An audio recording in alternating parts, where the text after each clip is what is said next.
You've been lied to about peace. They told you it comes from escaping the noise, from quitting your job, from moving to the mountains far away from stress.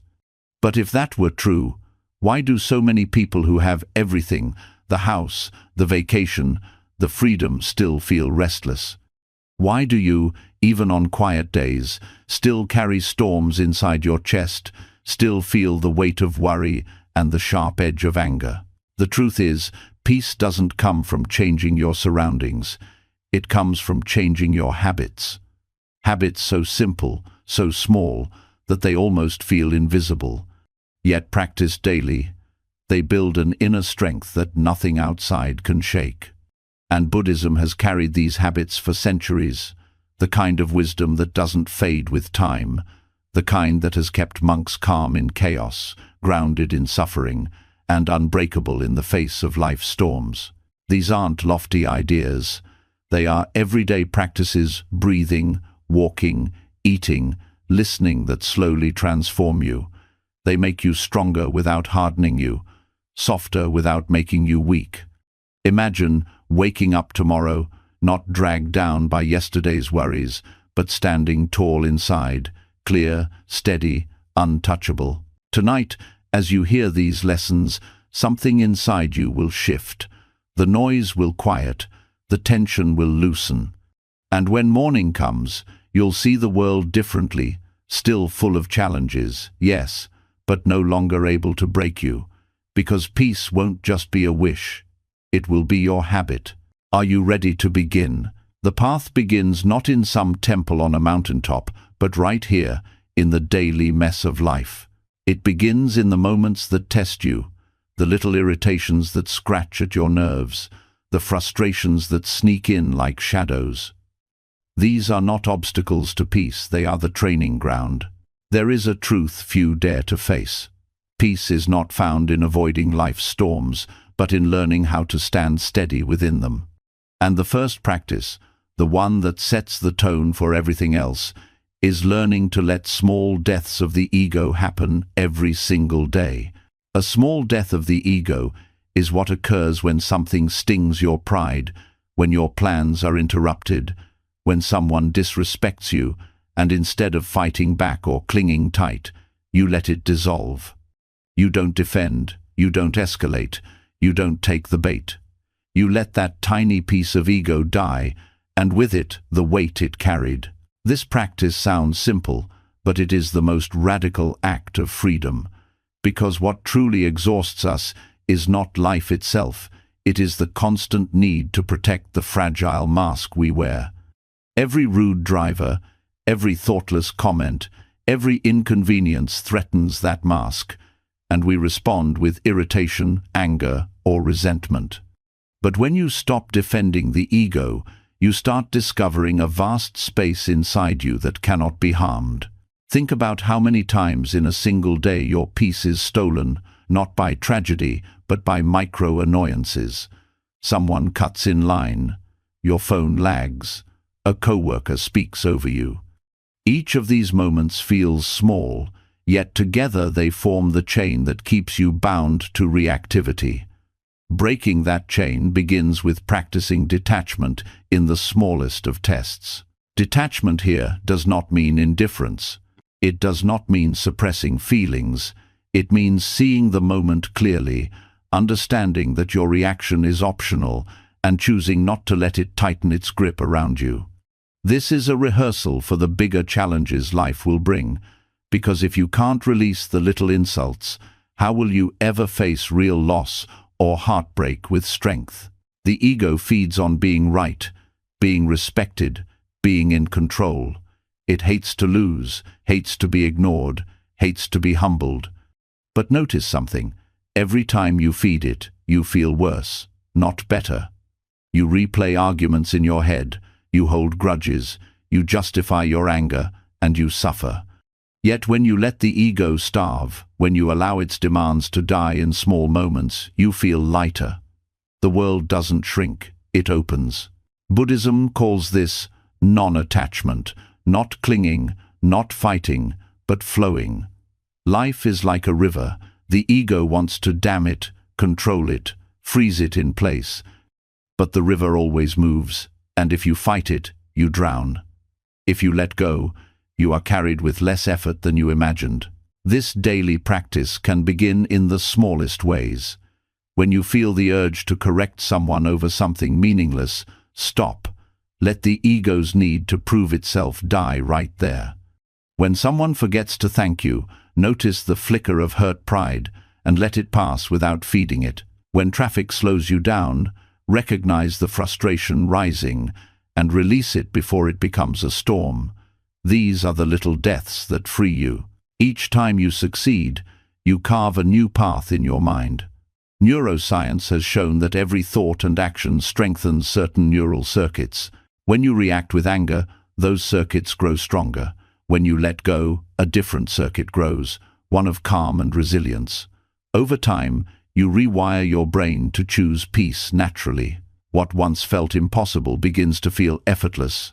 This doesn't mean you become passive or allow injustice to go unchallenged. It means you choose wisely what is worth your energy. Most battles the ego fights are meaningless. They waste time, drain your spirit, and leave you weaker. By letting go of the trivial, you conserve your strength for what truly matters. Think of great teachers and wise elders you admire. Notice how little it takes to disturb them. They don't flinch at insults. They don't cling to praise. They don't crumble when life shifts. That calm presence didn't appear overnight. It was built in daily rehearsals, in the silent victories of letting ego die one small death at a time. Here's the secret. These small deaths are not losses. They are births.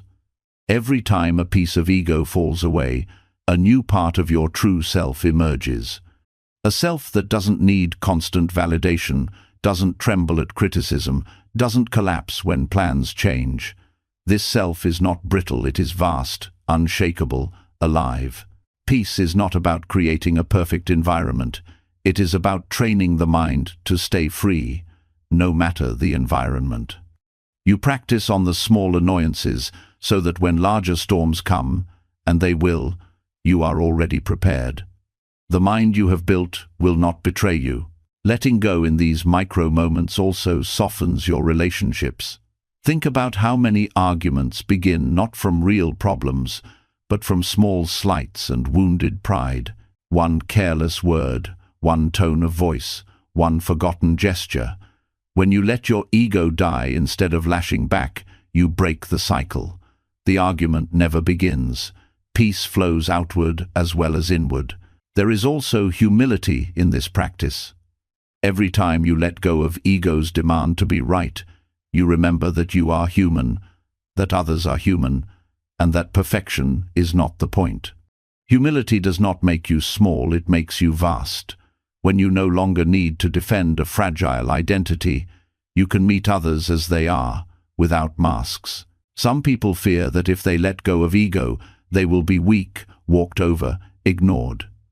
The opposite is true. Ego is fragile, it breaks easily, and when it breaks, you are thrown into chaos. True strength comes from the self beyond ego, the self that is not defined by praise or blame. That self is unbreakable. When you begin to practice this daily, you'll notice something subtle. The world feels less hostile. It's not that people change, it's that your lens changes. A rude comment no longer feels like an attack, just a passing sound. An inconvenience no longer feels like punishment, just part of the flow. Life becomes lighter, easier, freer. This is how peace grows, not in one grand leap, but in thousands of small steps. Each small death of ego clears space inside you, like pulling weeds from a garden, and in that space, peace naturally blooms. You might wonder, how do I know if I am really practicing this? The answer is simple. Notice how quickly you recover. In the beginning, you may still feel irritation, but instead of carrying it for hours, you let it go in minutes. With practice, minutes become seconds, and one day you realize the irritation barely rises at all. That is the sign of strength. Do not underestimate the power of these small deaths. They are the foundation for everything else: gratitude, compassion, clarity, wisdom. Without them, the ego keeps pulling you back into its endless battles. With them, you begin to live from a deeper place, where peace is not a fragile mood but a steady state of being. And when you face the inevitable bigger losses of life, aging, sickness, death, you will already know the path. You will already know how to release, how to surrender, how to remain steady. These daily rehearsals are not just about today. They are preparing you for the ultimate letting go. So, let today be your training ground. Notice the next small sting of pride, the next wave of irritation, the next interruption of your plans. In that moment, pause. Feel the ego demand attention, and then gently let it go. Let it die, and notice the peace that fills its place. That peace is not borrowed, it is yours. The practice of small deaths of ego is not glamorous, not dramatic, not something others will applaud. It is quiet, internal, almost invisible. But its impact is infinite, because each time the ego dies, the real you comes more alive. This is the path: steady, daily, simple. 1,000 little moments, each one a chance to die to the false and awaken to the true. And as you keep walking, one day you realize that what once felt like death was actually freedom. When the ego loosens its grip, life feels lighter. But peace is not built on letting go alone. It is also built on what we take in, on the way we nourish the body and the mind. Every meal becomes an unnoticed ritual of life and death, a moment where something living becomes part of us. Yet we rush through it, scrolling screens, lost in chatter, forgetting the depth of what rests before us. To eat with reflection is to see the chain of life that sustains you, to touch gratitude so real that even a single bite feels sacred. The 5 reflections before eating are not rules, but invitations. They invite awareness into the act of nourishment, transforming it from survival into practice. The first reflection is about the source of the food. Every grain of rice, every piece of fruit, every drop of water carries a story. Soil, rain, sunlight, and human hands all work together to bring it here. When this is seen clearly, food is no longer just a product. It is life itself passing through countless forms before entering yours. The awareness of origin deepens humility. You realize you are never eating alone, because inside every mouthful are clouds, rivers, farmers, and unseen lives. The second reflection is labor. Behind the meal lies effort. Someone planted seeds, someone harvested, someone transported, someone prepared. Even if you cooked it yourself, the chain of effort stretches back further than your eyes can see. When you pause before eating and hold this in mind, a sense of reverence grows. Carelessness fades. It is harder to waste, harder to eat in distraction, harder to take more than you need. Food becomes a testament of work, a bridge of effort linking thousands of lives to yours. The third reflection is purpose. Why are you eating? The body requires energy to live, but food has also become an escape, a drug, a comfort, a distraction. Reflection here means asking whether you are eating for strength or for craving. This honesty reshapes the relationship with food. Meals become fuel for clarity, not indulgence for restlessness. It does not mean denying pleasure, but seeing clearly whether pleasure is enslaving or liberating you. Eating with purpose disciplines the mind gently. Each bite reminds you of the path you have chosen, a life not wasted in mindless consumption, but directed toward growth. The fourth reflection is worthiness. This is not about guilt, but about integrity. Are your actions, thoughts, and words worthy of the nourishment you are receiving? To see food as a gift means recognizing responsibility. When you eat, you are not only feeding yourself, you are agreeing to use this energy for something meaningful. This habit softens greed and sharpens intention. Meals become vows, silent commitments to live in a way that honors the food that keeps you alive. The fifth reflection is effect. Food does not end when you swallow. It becomes you, your strength, your weakness, your clarity, your fog. To pause before eating and remember that what enters you will shape your body and mind tomorrow plants mindfulness into the act. You no longer eat carelessly because you know food is not neutral. Some meals bring lightness, others bring heaviness. Some sharpen the mind, others dull it. Reflection trains awareness of consequence, making each choice more deliberate, less enslaved to impulse. Practicing these reflections reshapes daily life. Meals no longer rush by unnoticed. Breakfast, lunch, dinner, even a simple snack become moments of mindfulness. You begin to chew slower, taste deeper, feel more gratitude.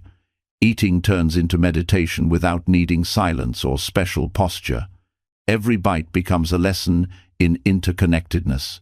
Modern life has stripped eating of sacredness. Fast food, hurried lunches, distracted dinners have made us forget the depth of nourishment. But with these reflections, even a single sip of water can return to its true place as a miracle. The habit is simple: pause, reflect, eat with awareness. The transformation, however, is profound. Anxiety softens, gratitude grows, discipline strengthens, and peace becomes rooted in the most ordinary part of daily life. This practice also heals the restless relationship many people have with food. Constant craving, emotional eating, guilt after indulgence, all of these patterns weaken when you pause with the 5 reflections. Because the act of pausing interrupts impulse, the reflections build space between hunger and reaction, and in that space, clarity arises. You see whether you are eating to escape or to nourish, and that awareness itself changes the choice. The body becomes more balanced, the mind feels more present. Gratitude deepens naturally, and gratitude itself nourishes in ways food cannot. A grateful mind feels lighter, calmer, harder to disturb. It carries a quiet joy that spills into the rest of life. In this way, eating becomes more than survival.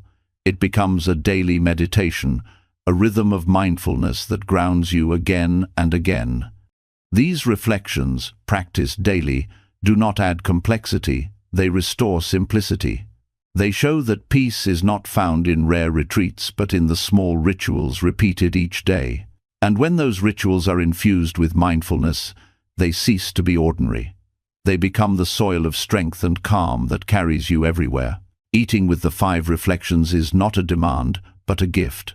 A chance to transform necessity into wisdom, to turn a daily act into a daily practice of peace. The more you live this way, the more you realize that every act can carry the same depth, that peace does not wait in the extraordinary, it begins here, with the food before you, with the pause before the bite, with the reflections that awaken you to the life already in your hands.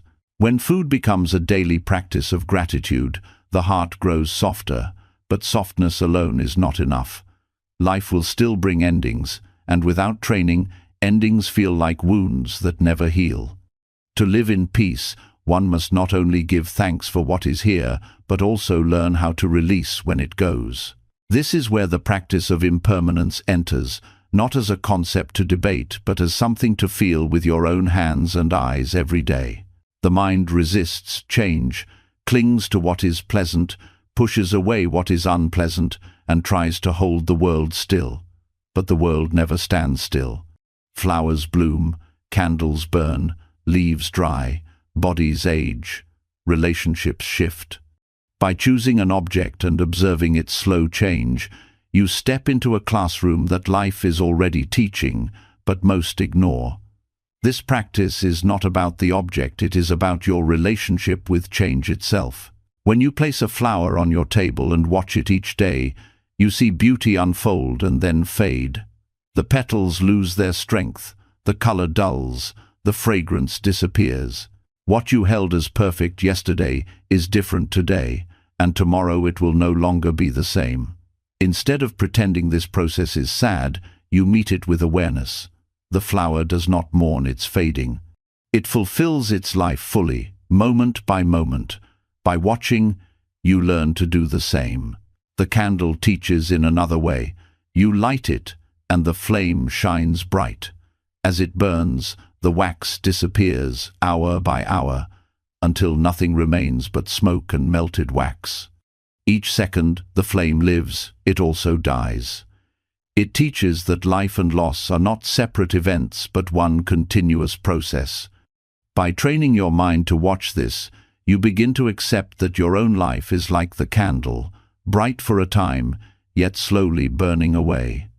This awareness is not meant to frighten, it frees you. You see the preciousness of each moment more clearly, and waste less time chasing illusions of permanence.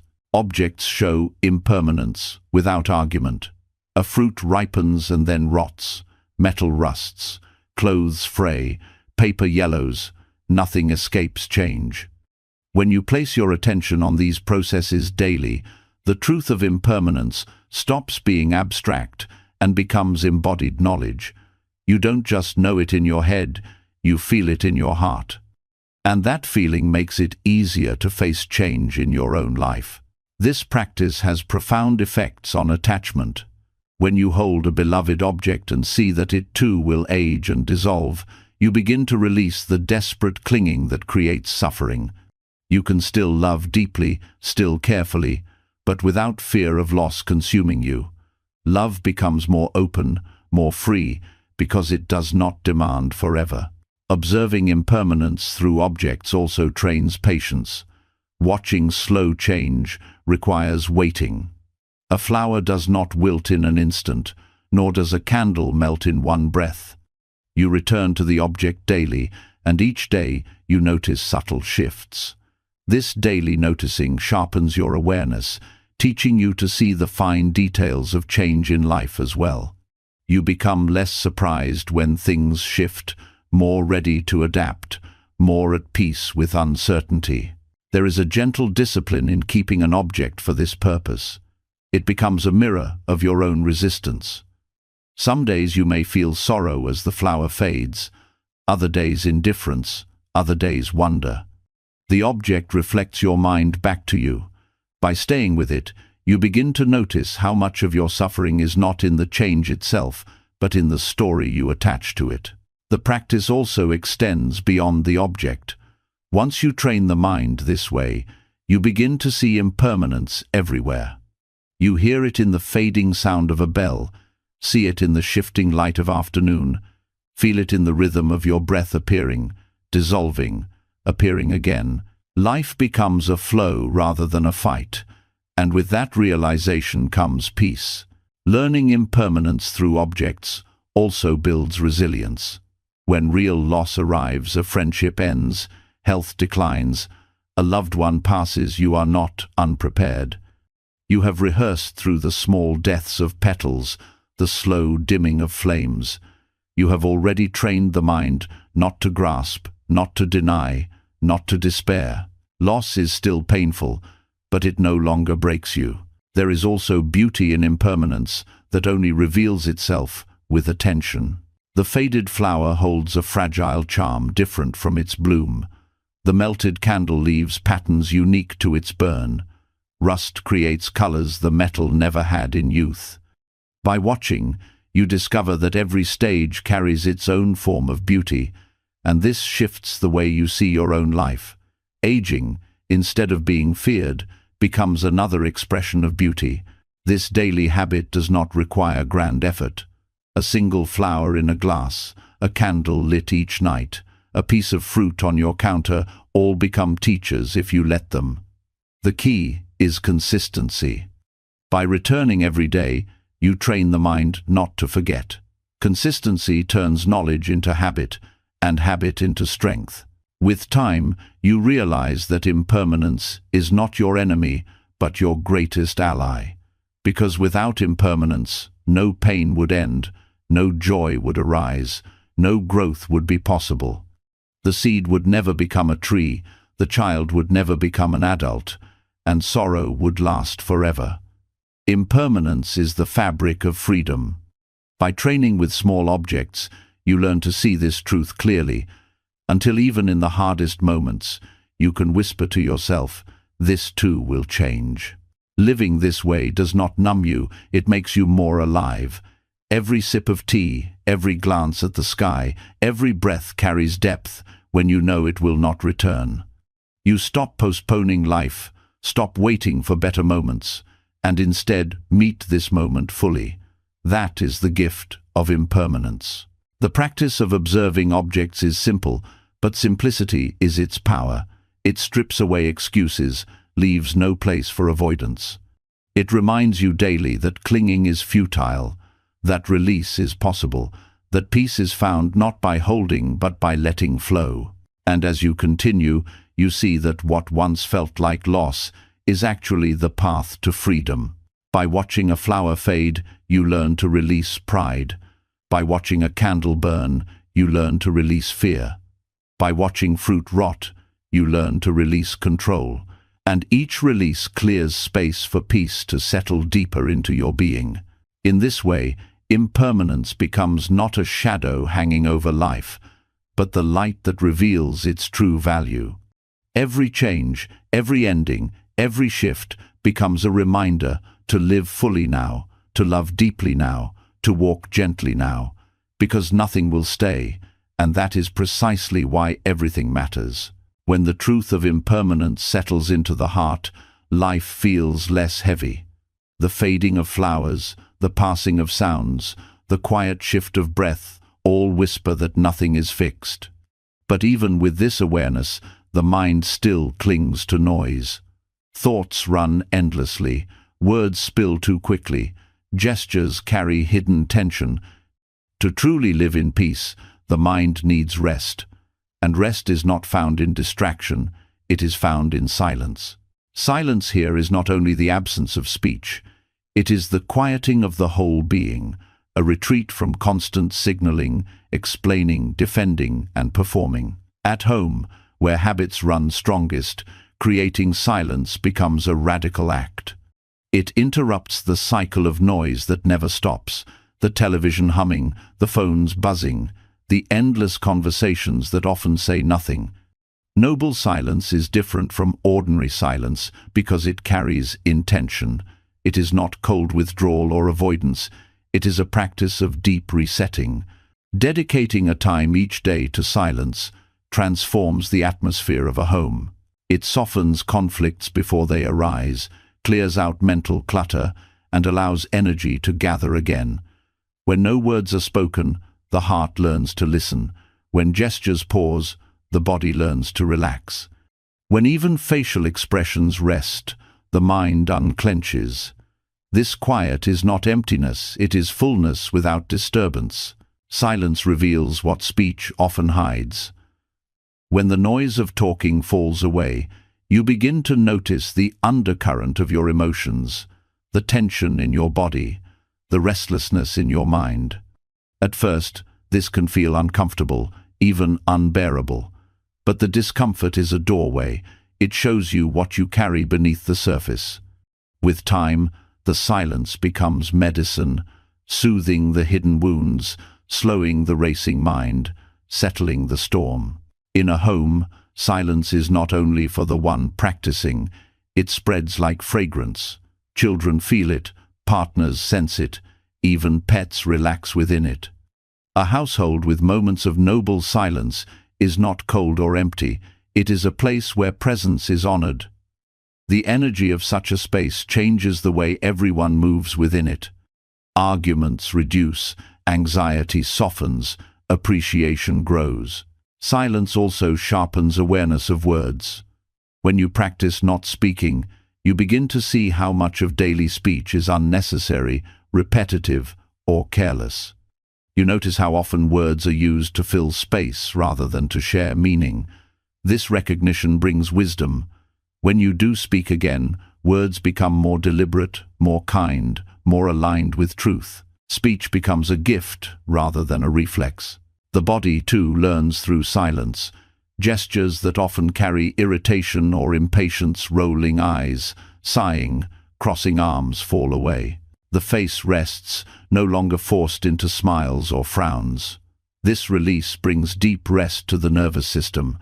Silence becomes a healing bath, not only for the mind, but for the body itself. To dedicate silence each day does not require long hours.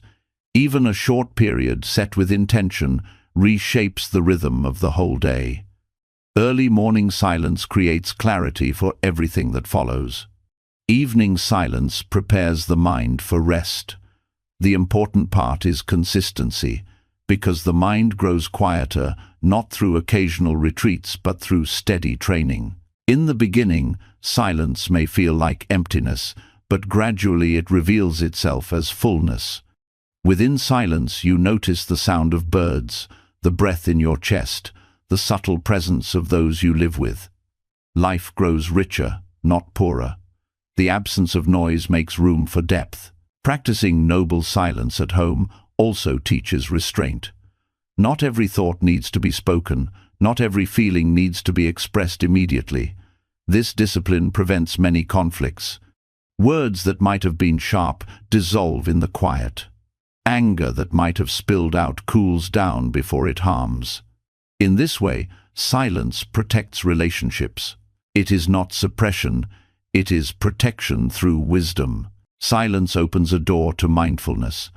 Without the distraction of words, awareness can turn inward. The mind begins to notice its own patterns, the way thoughts arise and fade, the way moods shift. This awareness is the root of transformation. By seeing the mind clearly, you are less controlled by it. Noble silence is not passive. It is an active practice of liberation. At home, where habits run deep and tensions often build, silence is especially powerful. Families rarely practice silence together, yet those who do discover a new dimension of connection. Sitting quietly in the same space, not needing to fill it with chatter, creates a shared peace that words cannot achieve. Relationships deepen without speaking, because presence itself becomes communication. The practice also restores energy. Constant noise drains attention. The brain burns energy, processing endless words and signals. Silence gives the mind a chance to recharge. After silence, thoughts feel clearer. Creativity awakens, focus strengthens. What once felt overwhelming becomes manageable. Silence is not a waste of time. It is the ground from which clarity grows. For many, silence feels frightening because it exposes emptiness inside. But meeting that emptiness is essential. It is not a void to fear, but a space that reveals truth. Within silence, the self that is built on performance and defense begins to soften. What remains is a deeper presence, one that does not need constant validation. This presence is strong, peaceful, and free. Silence also teaches humility. Without words, you are no longer the center. You stop pushing your thoughts into the world and instead allow the world to reveal itself to you. This humility is not weakness. It is the wisdom of listening. Through silence, you hear life more clearly than through endless speaking. To practice noble silence at home requires intention, boundaries, and respect. It may mean turning off devices, asking others for cooperation, or creating a simple ritual like lighting a candle to mark the beginning and end. Over time, it becomes a cherished rhythm, a time everyone in the household respects. What begins as effort slowly becomes natural as silence weaves itself into daily life. In silence, even ordinary things become extraordinary. A cup of tea, the sound of breathing, the warmth of sunlight all reveal depths unnoticed before. This is the reward of noble silence. The world becomes alive in ways noise had hidden. Through daily silence, the home itself changes character. It shifts from a place of constant doing into a place of being. Peace does not need to be searched for elsewhere. It is cultivated right here, within the walls of ordinary life. The mind no longer feels trapped by constant activity because it knows that silence is always available. The art of noble silence is not about rejecting words, but about restoring balance. Words are precious, but without silence they lose weight. Silence gives words meaning, just as space gives music rhythm. To cultivate silence daily is to train the mind to rest, to reset, and to return to its natural clarity. When practiced with sincerity, noble silence does more than calm the mind. It transforms the way you live. It strengthens patience, deepens love, and reveals a peace that was always waiting beneath the noise. In silence, you discover that the deepest truths are not spoken, they are lived. Silence clears the inner air, but the body too needs a way to join in the practice of peace. Words can rest, gestures can rest, but the feet are restless, they want to move. Instead of seeing walking only as a way to get somewhere, it can become the natural extension of silence, a moving meditation where each step is not a rush to the future, but a return to now. Walking with intention, without the weight of destination, turns an ordinary act into a profound path of mindfulness. When you walk without pressure to arrive, the world unfolds differently. Each step is complete in itself, not a means to an end. The body feels lighter, the breath steadier, the senses more alive. The sound of footsteps, the contact with the ground, the rhythm of movement, all become anchors that tether the mind to presence. No special place is required, no distant trail or temple. Even the path from one room to another can carry depth if walked with full awareness. The first shift is slowing down. Modern life has turned walking into rushing. Sidewalks and hallways are places of speed, where the mind runs faster than the legs. To practice walking with intention is to gently interrupt this momentum, to reduce the speed until every step feels grounded. This slowing down retrains the nervous system, softening stress and calming the restless energy that keeps the mind scattered. Breath naturally joins this rhythm. Each inhalation and exhalation syncs with the steps, forming a simple harmony. One step with the in-breath, another with the out-breath, repeated without strain. Breath and body align, and the mind follows. This is not forced, it is discovered, like slipping into a natural current. The body begins to remember how it was designed to move, not in frantic chase, but in steady flow. Awareness widens during mindful walking. Instead of being locked in thought, the senses awaken. The ground beneath your feet speaks of texture and weight.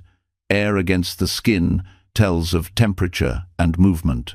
Sounds arrive not as intrusions but as companions, birdsong, wind, even traffic. The world that often feels like background noise becomes a living presence. Each step confirms that you are part of this presence, not separate from it. Walking with intention also transforms the relationship with time. Normally, walking is used to shorten time, to shrink the gap between where you are and where you want to be. When walking becomes practice, time itself feels different. Each step becomes an arrival. There is no waiting for the future, no dissatisfaction with the present. Walking becomes freedom from hurry, an embodied reminder that life is already happening here. This habit changes the way the mind holds problems. Thoughts that once spun endlessly soften when the body moves slowly, one step at a time. Difficult emotions, when carried into mindful walking, begin to settle like dust in still water. The act of walking creates space around them, breaking the grip of obsession. Even a short walk practiced this way can release tension that hours of thinking cannot resolve. Walking with intention also cultivates gratitude for the body itself. Feet, legs, breath, posture, all work together without demand for recognition. Pausing to feel the gift of being able to walk, even a few steps, shifts perspective. Many cannot walk freely due to illness or injury, yet those who can often treat it as nothing. Walking practice restores respect for the body's quiet service. This respect deepens into love, not vanity, but a humble recognition of life expressed through movement. There is a discipline in this practice too. The mind resists slowing down. It wants to hurry, to arrive, to think ahead. To keep bringing it back to the step beneath you is a form of training. Each time you succeed, the mind grows stronger in its capacity to stay. Over time, the habit of presence extends beyond walking into daily tasks, washing, cooking, listening. Walking becomes the route from which presence spreads into all of life. In relationships, mindful walking also has a quiet effect. When you walk with others without rush, sharing silence, a gentle bond forms. Words are not needed because the shared steps communicate something deeper. Families, friends, even couples who practice walking slowly together often find conflicts ease and understanding grows, not through discussion but through shared presence. The earth itself becomes part of the practice. Each step touches ground that holds countless lives, countless histories. When walked with awareness, the earth is not something beneath you, it is something you belong to. Walking with reverence deepens the sense of interconnection. The ground is no longer taken for granted, but felt as sacred support. This awareness naturally nurtures care for the environment, as gratitude for the ground turns into responsibility to protect it. Mindful walking also becomes a teacher of balance. Every step requires letting go of one foot before placing the other. Without releasing, you cannot move forward. Walking itself becomes a lesson in non-attachment. Each step is both a letting go and an arrival. This rhythm mirrors the truth of life. To live is to release what has passed and arrive in what is here. Even short daily walks practiced with intention create lasting transformation. A few minutes in the morning can set the tone for the day, grounding the mind before chaos begins. An evening walk can clear the residue of stress, preparing the body for rest. Over time, these small practices accumulate into resilience, patience, and clarity. There is no need to change walking into a dramatic ritual. Its power lies in its simplicity. A hallway, a backyard, a street corner, all can serve as paths of practice. The essential shift is not where you walk, but how you walk. With intention, without rush, with awareness in each step. This practice reveals that the journey is not separate from the destination. Each step is already arrival. Life is not waiting at some distant goal, but unfolding here, in the steady rhythm of breath and step. Walking with intention makes this truth visible, not in words, but in experience. As silence trains the tongue, walking trains the body. Together they teach the mind to rest. And when the mind rests, strength grows, not the tense strength of resistance, but the quiet strength of presence. Walking with intention is this strength in motion, calm, grounded, free. Each step taken with intention teaches presence, but presence alone is not enough. Peace deepens when presence is joined with reverence. To walk mindfully is to honor the ground beneath you, but to live mindfully is to honor the people before you. Not through spoken praise, not through outward gestures that can feel forced, but through an inner bow that silently acknowledges the worth and struggles of every person you encounter. This is the habit of bowing inwardly, and it transforms ordinary interactions into sacred exchanges. Bowing inwardly does not mean lowering your head or folding your hands every time you meet someone.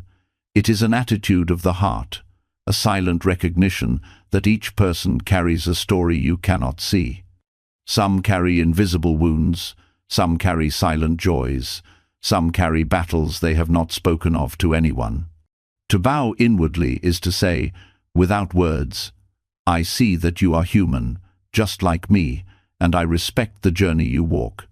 This quiet acknowledgement dissolves judgment before it takes root. The mind is quick to categorize friend, stranger, rival. inferior, superior. These labels shape our reactions and close the heart. An inward bow cuts through these categories. It reminds you that behind every label is a being with fears, dreams, and dignity. By practicing this, you disarm the automatic harshness of the mind. Even brief encounters, a cashier, a bus driver, a co-worker, become opportunities to cultivate compassion rather than indifference. The power of this practice lies in its invisibility. No one knows you are doing it, and yet the energy it creates subtly shifts your presence. You speak softer, listen better, act with more patience. Others feel this without being told. Relationships grow warmer, not because you lecture yourself to be kind, but because reverence flows naturally from within. Bowing inwardly also softens arrogance. The ego thrives on comparison, seeking to elevate itself above others. But when you silently bow to those you meet, you dismantle this hierarchy. You see that no one is beneath you, no one above you. Each life holds weight, even if the world does not recognize it. This humility does not weaken you, it grounds you. By bowing inwardly, you free yourself from the exhausting need to dominate or impress. This practice extends even to those who hurt you. To bow inwardly to someone who insults or dismisses you is not to excuse their actions, but to acknowledge that they too are shaped by pain and ignorance. You silently honor their humanity, while not feeding their harm. This inner bow protects your heart from bitterness. It allows you to respond with strength, without hatred. Parents who practice inward bowing often notice a transformation with their children. Instead of seeing them only as extensions of themselves, they begin to see them as full beings with their own dignity. This subtle shift changes the way they guide, discipline, and listen. Children feel more respected, and respect grows in return. In workplaces, the habit of inward bowing dissolves much of the tension that comes from constant competition. To silently bow to a colleague is to remind yourself that they too are struggling, that their mistakes do not define them, and that their successes do not diminish you. This creates an environment of quiet cooperation, even when nothing is spoken. There is also a healing effect on loneliness. Many people feel unseen, invisible in the rush of life. When you practice inward bowing, you train yourself to truly notice others, even in passing. A silent recognition, though invisible to them, changes the way you carry yourself. It restores your sense of connection to the wider human family, reminding you that you are never isolated, only often unaware. The habit also deepens gratitude. When you silently bow to those who serve you, a farmer who grew your food, a worker who built your home, a stranger who cleans the streets, you cultivate awareness of how interdependent life island. Gratitude grows not only for the visible kindness around you, but for the unseen labor that sustains your life every day. Bowing inwardly can even be extended to yourself. When shame or self-criticism arises, bowing inwardly to your own being acknowledges that you too carry struggles and deserve compassion. This self-bow is not indulgence, it is fairness. It allows you to treat yourself with the same dignity you wish to give others. Over time, this inner practice shifts the very structure of perception. Instead of scanning others for flaws, you begin to see their shared humanity first. Instead of reacting with irritation, you pause with recognition.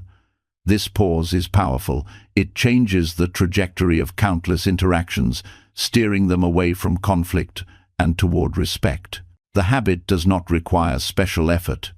It can be as subtle as a single breath when meeting someone's eyes, as quiet as a mental nod when passing a stranger on the street. What matters is the sincerity. Even if the other person never knows, your heart knows, and it becomes lighter with each bow. Inward bowing also trains you to release resentment. It is difficult to bow, even silently, while holding anger. The act itself softens the grip of grudges. Over time, repeated bows dissolve the heavy knots of bitterness that burden the heart. Forgiveness grows not as a dramatic event, but as a natural byproduct of consistent reverence. When combined with walking meditation, inward bowing turns each encounter on the path into practice. Each step grounds you, each bow connects you. Movement and reverence merge, and life itself becomes pilgrimage. This practice also supports courage. To bow inwardly to another's dignity is to remind yourself that your own dignity is intact. Respecting others does not diminish you. It strengthens the ground you stand on. From this strength, you can meet challenges without shrinking and without needing to push others down. Inward bowing is one of the most subtle but powerful habits. It requires no ritual, no outward display, no approval from others. Yet its impact ripples through every corner of life. It dissolves pride, builds patience, deepens compassion, and reveals the shared humanity that too often lies hidden beneath roles and appearances. Peace grows not only through silence and mindful walking, but through reverence woven into daily encounters. And when reverence becomes natural, conflict weakens, compassion strengthens, and the heart learns to bow, not only to people but to life itself. When the heart learns to bow inwardly, even without words, respect quietly fills the space between people. Yet respect alone is fragile if the words that follow are careless. Speech is one of the most powerful forces in daily life, able to heal or wound, to calm or inflame, to bring connection or division. The tongue moves quickly, often faster than the mind, and once words are released, they cannot be taken back. To live with peace requires not only silence at times, but also discipline when speaking. This is where the practice of pausing before words, weighing them through the three gates, truth, kindness, and necessity, becomes essential. The first gate is truth. Words without truth create confusion, mistrust, and suffering. Lies may seem small in the moment, but they grow like cracks in stone, weakening the foundation of relationships and corroding integrity. Pausing to ask, "Is this true?" interrupts the reflex to exaggerate, conceal, or twist facts. Truth here is not harsh bluntness, it is clarity without distortion. Even silence can be more truthful than words that hide reality. By passing words through the gate of truth, you anchor yourself in honesty, and honesty brings freedom from the weight of deception. The second gate is kindness. Words can be true yet still cut like blades. To ask, "Is this kind?" reminds the speaker that truth is best delivered with compassion. Kindness does not mean avoiding difficult conversations. It means shaping speech in a way that preserves dignity and reduces unnecessary harm. When truth and kindness meet, words gain power without cruelty. They reach the listener not as attacks but as guidance or support. This practice reshapes the tone of communication, softening harshness and building trust. The third gate is necessity. Many words are true and even kind, but not necessary. Endless talking drains energy, distracts the mind, and fills silence with noise. The gate of necessity asks, "Does this need to be said now?" If the answer is no, silence is stronger. Speaking only what is necessary sharpens language into something meaningful. It protects others from being overwhelmed and preserves attention for what matters. By practicing this, speech becomes lean, deliberate, and valued. These three gates together act as guardians at the threshold of the tongue. Without them, words escape unchecked, often leaving regret. With them, speech slows down, thought deepens, and peace expands.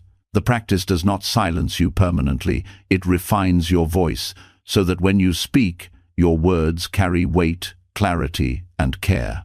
Pausing before speech also cultivates mindfulness.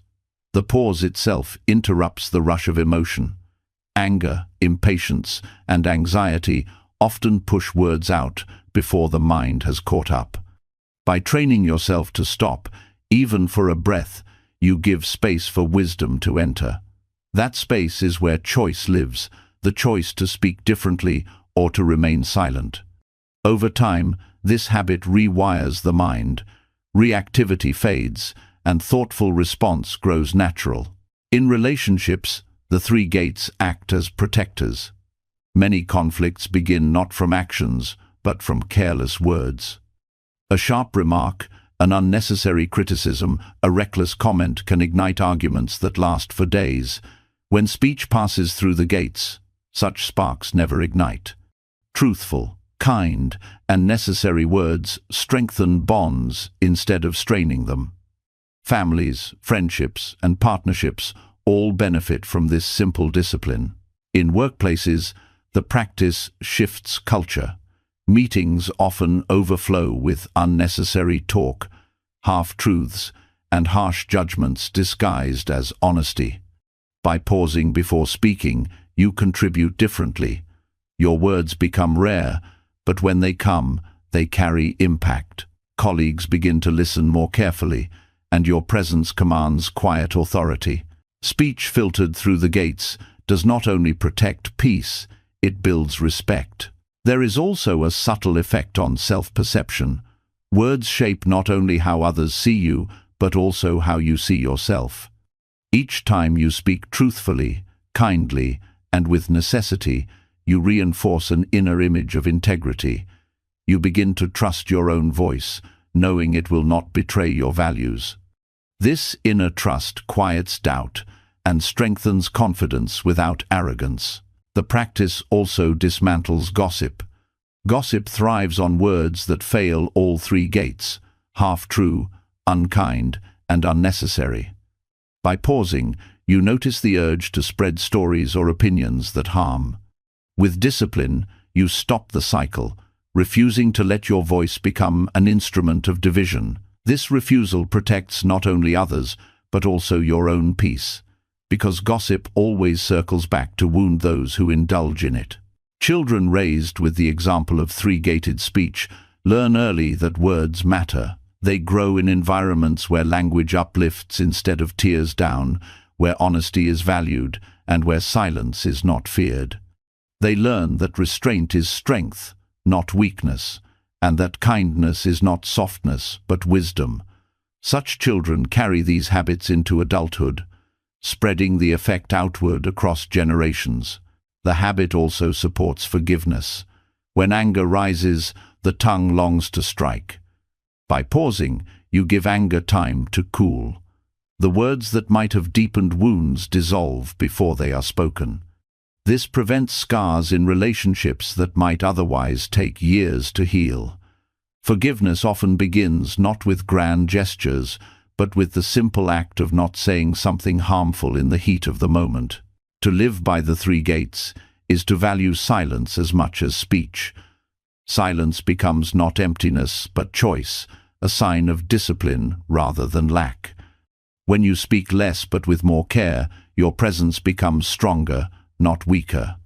People learn to listen because they sense your words are considered, not careless. The gates also train humility. To ask whether something is true requires honesty with yourself. To ask whether it is kind requires empathy. To ask whether it is necessary requires restraint. Each gate reminds you that speech is not about proving yourself, but about serving peace. This humility transforms the act of speaking into an act of practice. The discipline of three-gated speech also cultivates patience. Words spoken too quickly often cause harm. Words shaped by patience carry healing. By slowing down, even slightly, you develop endurance against impulsive expression. Patience in speech spreads to patience in thought and action, strengthening the whole character. This practice is not about perfection. There will be times when words slip through unexamined, but each time you notice and return to the gates, the habit strengthens. Over months and years, the change becomes clear not only to you, but to those around you. Peace grows not as an abstract idea, but as the living fruit of disciplined speech. To pause before speaking is to honor the weight of language. Words can never be recalled, but they can be shaped before release. The three gates are simple, but within them lies profound wisdom. They protect relationships, cultivate peace, and reveal strength in restraint. Speech that passes through them becomes more than communication. It becomes practice, a living expression of mindfulness and compassion woven into daily life. When words pass safely through the three gates, the mind feels lighter and relationships become calmer. Yet another obstacle often remains: the weight of expectations. Even when we speak kindly and truthfully, we still carry hidden assumptions into every meeting, every task, every encounter. These silent demands how we want others to behave, how we want outcomes to unfold, how we want to be recognized tie us back to frustration and disappointment. To free ourselves from this cycle, we practice carrying an empty bowl attitude, approaching life as monks approach alms, open, receptive, and without the heavy grip of ego. An empty bowl does not resist or demand, it simply receives. It does not choose which food is worthy and which is not. It accepts what is offered with humility and gratitude. When you cultivate this same attitude, you stop trying to force life into the shape of your desires. You enter each moment ready to receive what it gives, even if it is not what you expected.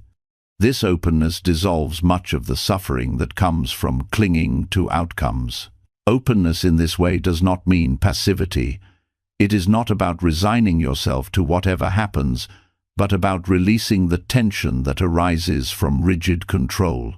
When the bowl is empty, it is ready to be filled.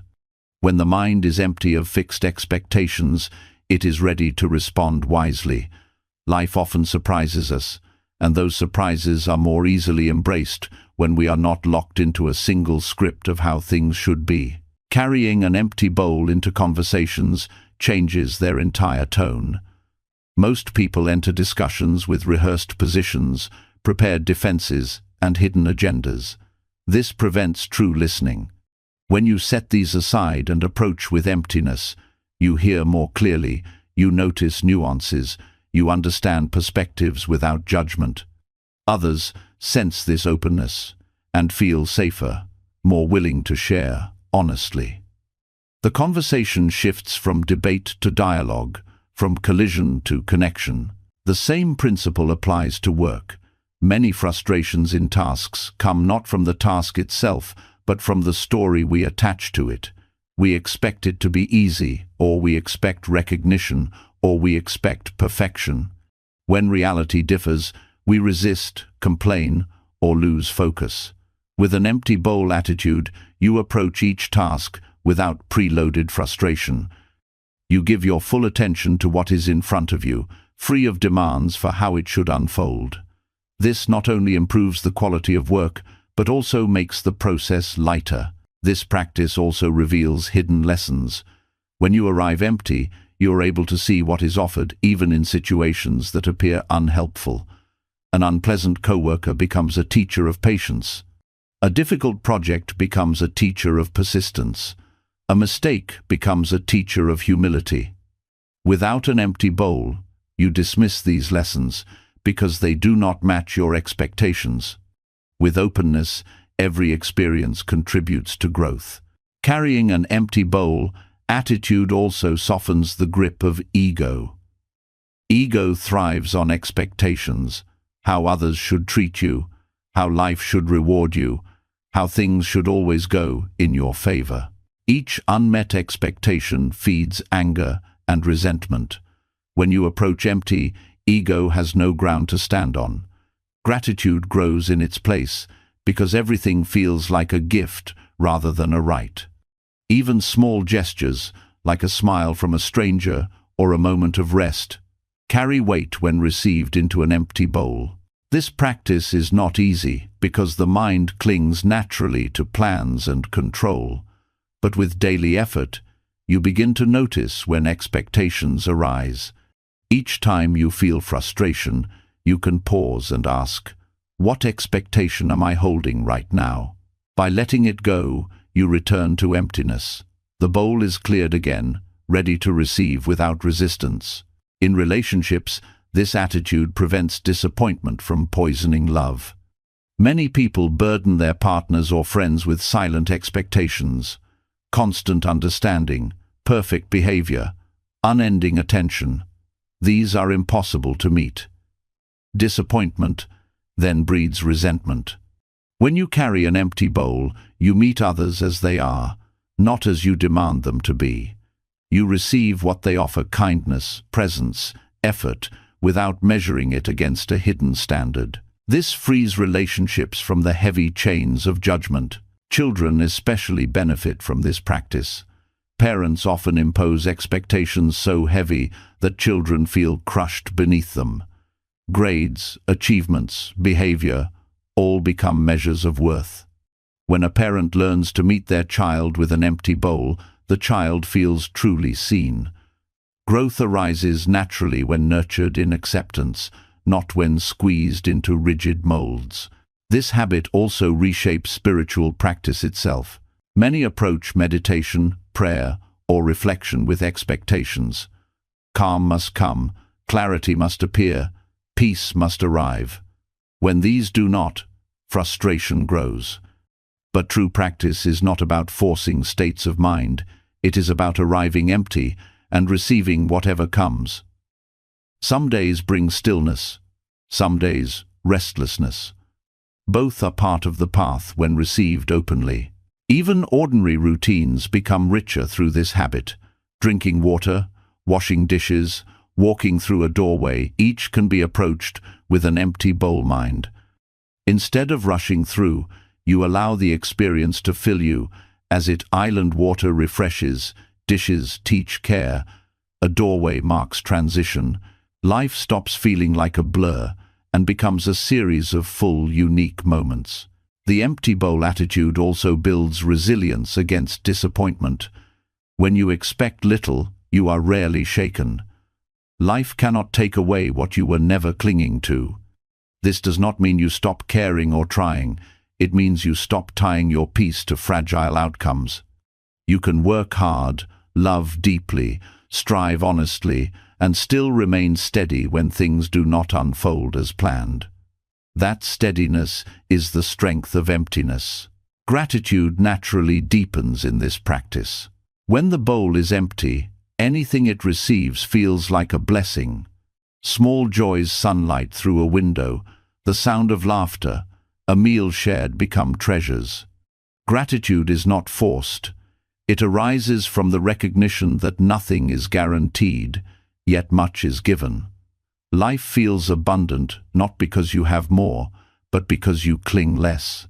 To carry an empty bowl is to live without entitlement. You stop demanding from life and start receiving from life. The difference is subtle but transformative. Demanding creates tension, receiving creates peace. The world itself does not change, but the way you meet it does, and that shift changes everything. This practice does not erase ambition or goals, it reshapes them. You can still work toward dreams, but without enslaving yourself to their outcomes. You can still hold standards, but without condemning yourself or others when they are not met. The bowl remains open, always ready to receive what comes, always free to let go of what passes. Over time, this habit becomes second nature. You enter rooms, conversations, and tasks with openness rather than judgment. Others sense it and respond with greater ease. Tension dissolves. Life feels less like a battle to control and more like a gift to participate in. The ego, once loud, grows quiet, and peace takes its place. An empty bowl attitude is not about emptiness, as lack it is about emptiness as freedom. Free from clinging, free from rigid control, free to meet life fully. With this practice, even ordinary days feel sacred, because every moment is received as it is, not as you demanded it to be. This openness is strength, not weakness, and it becomes the ground on which lasting peace is built. When life is met with an empty bowl attitude, the mind feels lighter, yet even openness can become strained if we rush endlessly from one task to another. The world pulls us forward with constant demands, messages to answer, chores to complete, problems to solve. We often arrive at the end of the day drained, not because any single task was too heavy, but because we carried the weight of one into the next without pause. Peace slips away not in grand losses, but in these small, unnoticed leaks of energy. To repair this, the practice of micro-meditations becomes essential. Short pauses, no longer than 3 breaths, placed like doorways between activities. A pause may seem too small to matter, yet its effect is profound. 3 breaths create a clear line between what has ended and what is beginning. Without it, tasks bleed into each other, and the mind remains restless, never fully releasing. With it, the past activity is set down before the next is lifted. These pauses cleanse the mind of residue, much like washing hands before touching new food. They prevent the restless accumulation that makes life feel overwhelming. The simplicity of 3 breaths hides their depth. The first breath anchors you, reminding you that you are here. The second breath releases tension, loosening the grip of the task just completed. The third breath opens space for what is to come, uncluttered by leftover thoughts. This rhythm, repeated throughout the day, creates countless small resets that protect peace without requiring long retreats or special conditions. Practicing micro-meditations also strengthens awareness of transitions.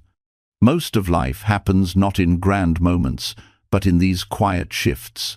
Leaving a desk to walk into the kitchen, closing one conversation to begin another, setting down a book before picking up a phone. Without awareness, these transitions pass unnoticed, and restlessness accumulates. By pausing, you turn each transition into practice. The doorway between tasks becomes as valuable as the tasks themselves. This habit also reshapes time. Without pauses, days feel like a blur, one task rushing into the next until hours vanish. With pauses, each activity stands distinct. The day feels longer, not in burden but in fullness, because each part of it is clearly marked and consciously entered. Time slows down, not because the clock changes, but because awareness deepens. Micro-meditations also protect relationships. Often, irritation from one situation spills into the next. Frustration at work is carried into a conversation with family. Distraction from a phone call bleeds into dinner. By pausing with 3 breaths, you clear the residue before stepping into the next moment. You meet others without the leftover weight of what came before. This creates more presence, more patience, more genuine attention. The nervous system benefits greatly from these small pauses. Constant motion keeps it locked in alertness. Short breaks of breathing allow it to reset, activating calm rather than constant stress. These repeated resets throughout the day prevent exhaustion, making energy steadier and clearer. By the evening, you feel less drained, not because you did less, but because you carried less tension forward. The practice is also a teacher of letting go. Each pause asks you to release what has just been done, no matter how incomplete or imperfect it may feel. This release is not laziness but discipline. It trains the mind not to cling. You begin to see that most tasks do not require endless rethinking. Once finished, they require closure. The 3-breath pause becomes this closure, allowing you to step forward without dragging the past behind. At first, the habit may feel unnatural. The mind resists stopping, insisting that speed is efficiency. But with practice, you see the opposite is true. Pausing does not waste time. It sharpens focus for the next task. The minutes you lose in breathing are regained in clarity and efficiency, as you are less likely to make mistakes or lose energy through distraction. Over time, micro-meditations become automatic. You close your laptop and naturally take 3 breaths before standing. You finish a phone call and pause before opening a message. You place one object down and breathe before lifting another. The pauses no longer feel like interruptions. They become natural rhythms woven into the fabric of daily life. This habit also deepens gratitude. The pause gives space to notice what has just been completed, however small. A finished email, a washed dish, a closed door, all become moments to acknowledge with a breath of appreciation. Gratitude grows not only for large achievements, but for these small, ordinary completions that shape the day. The effect on the mind is cumulative. One pause may feel small, but dozens scattered throughout the day create a profound shift. Instead of carrying a mountain of mental clutter into the night, you carry only what belongs to each moment. Sleep deepens, not because problems vanish, but because you have trained yourself to release them rather than pile them endlessly. Micro-meditations also serve as anchors in chaos. When the day becomes overwhelming, the habit of pausing gives you a tool always available. You may not have time for long practice, but you always have time for 3 breaths.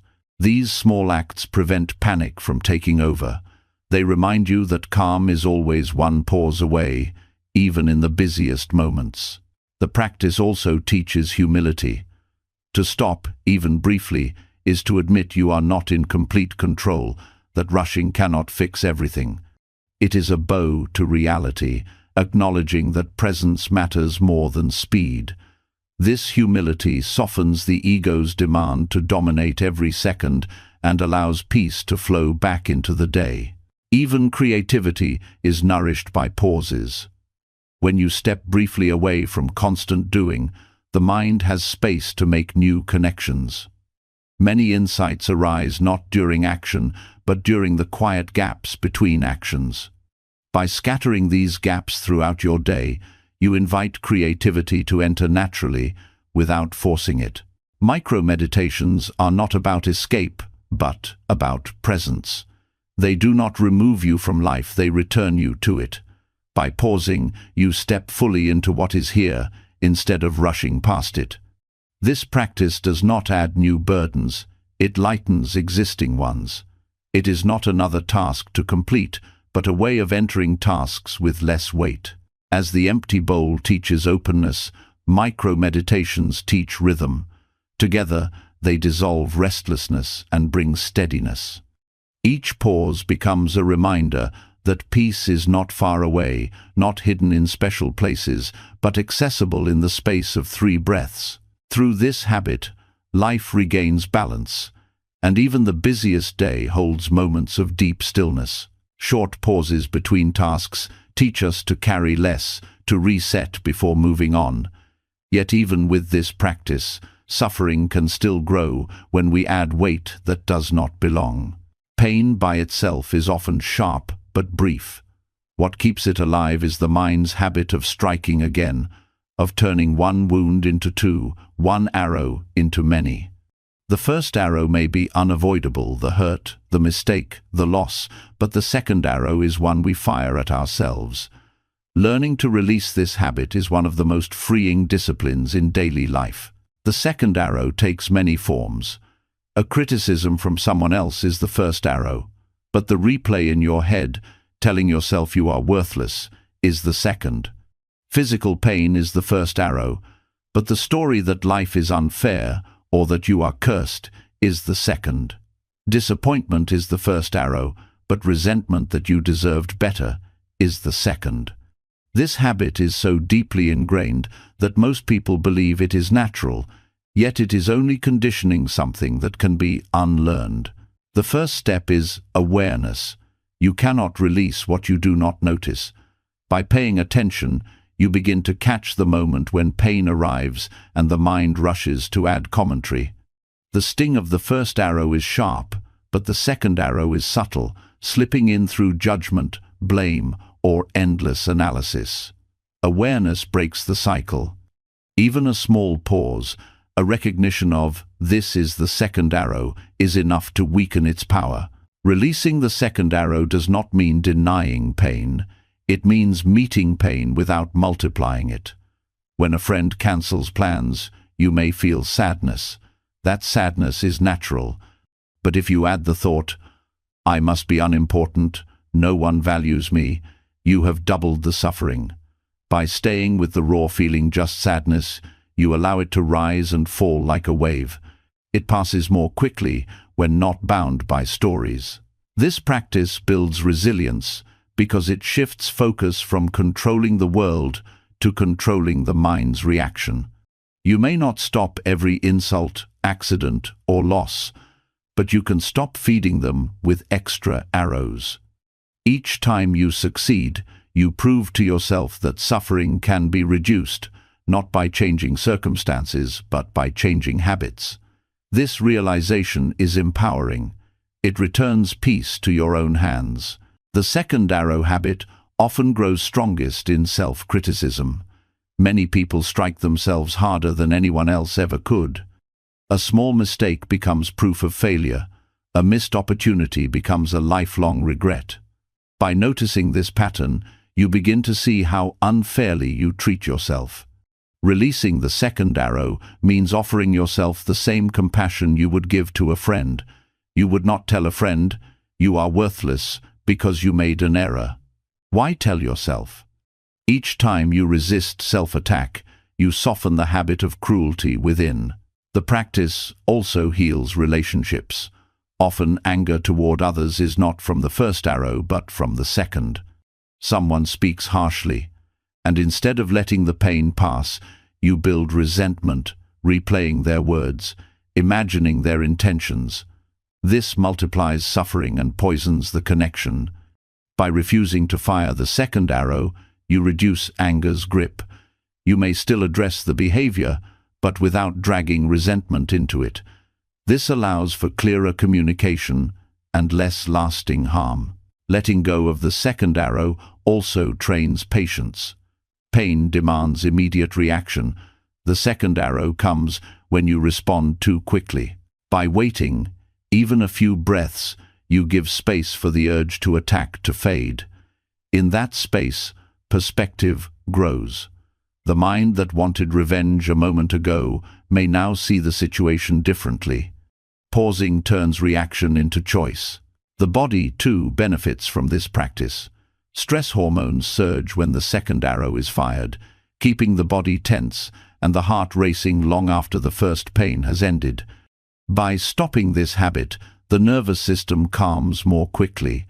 Physical recovery improves when the body is not burdened by emotional reactivity. Many chronic tensions are not from the first arrows of life, but from the second arrows we shoot daily without noticing.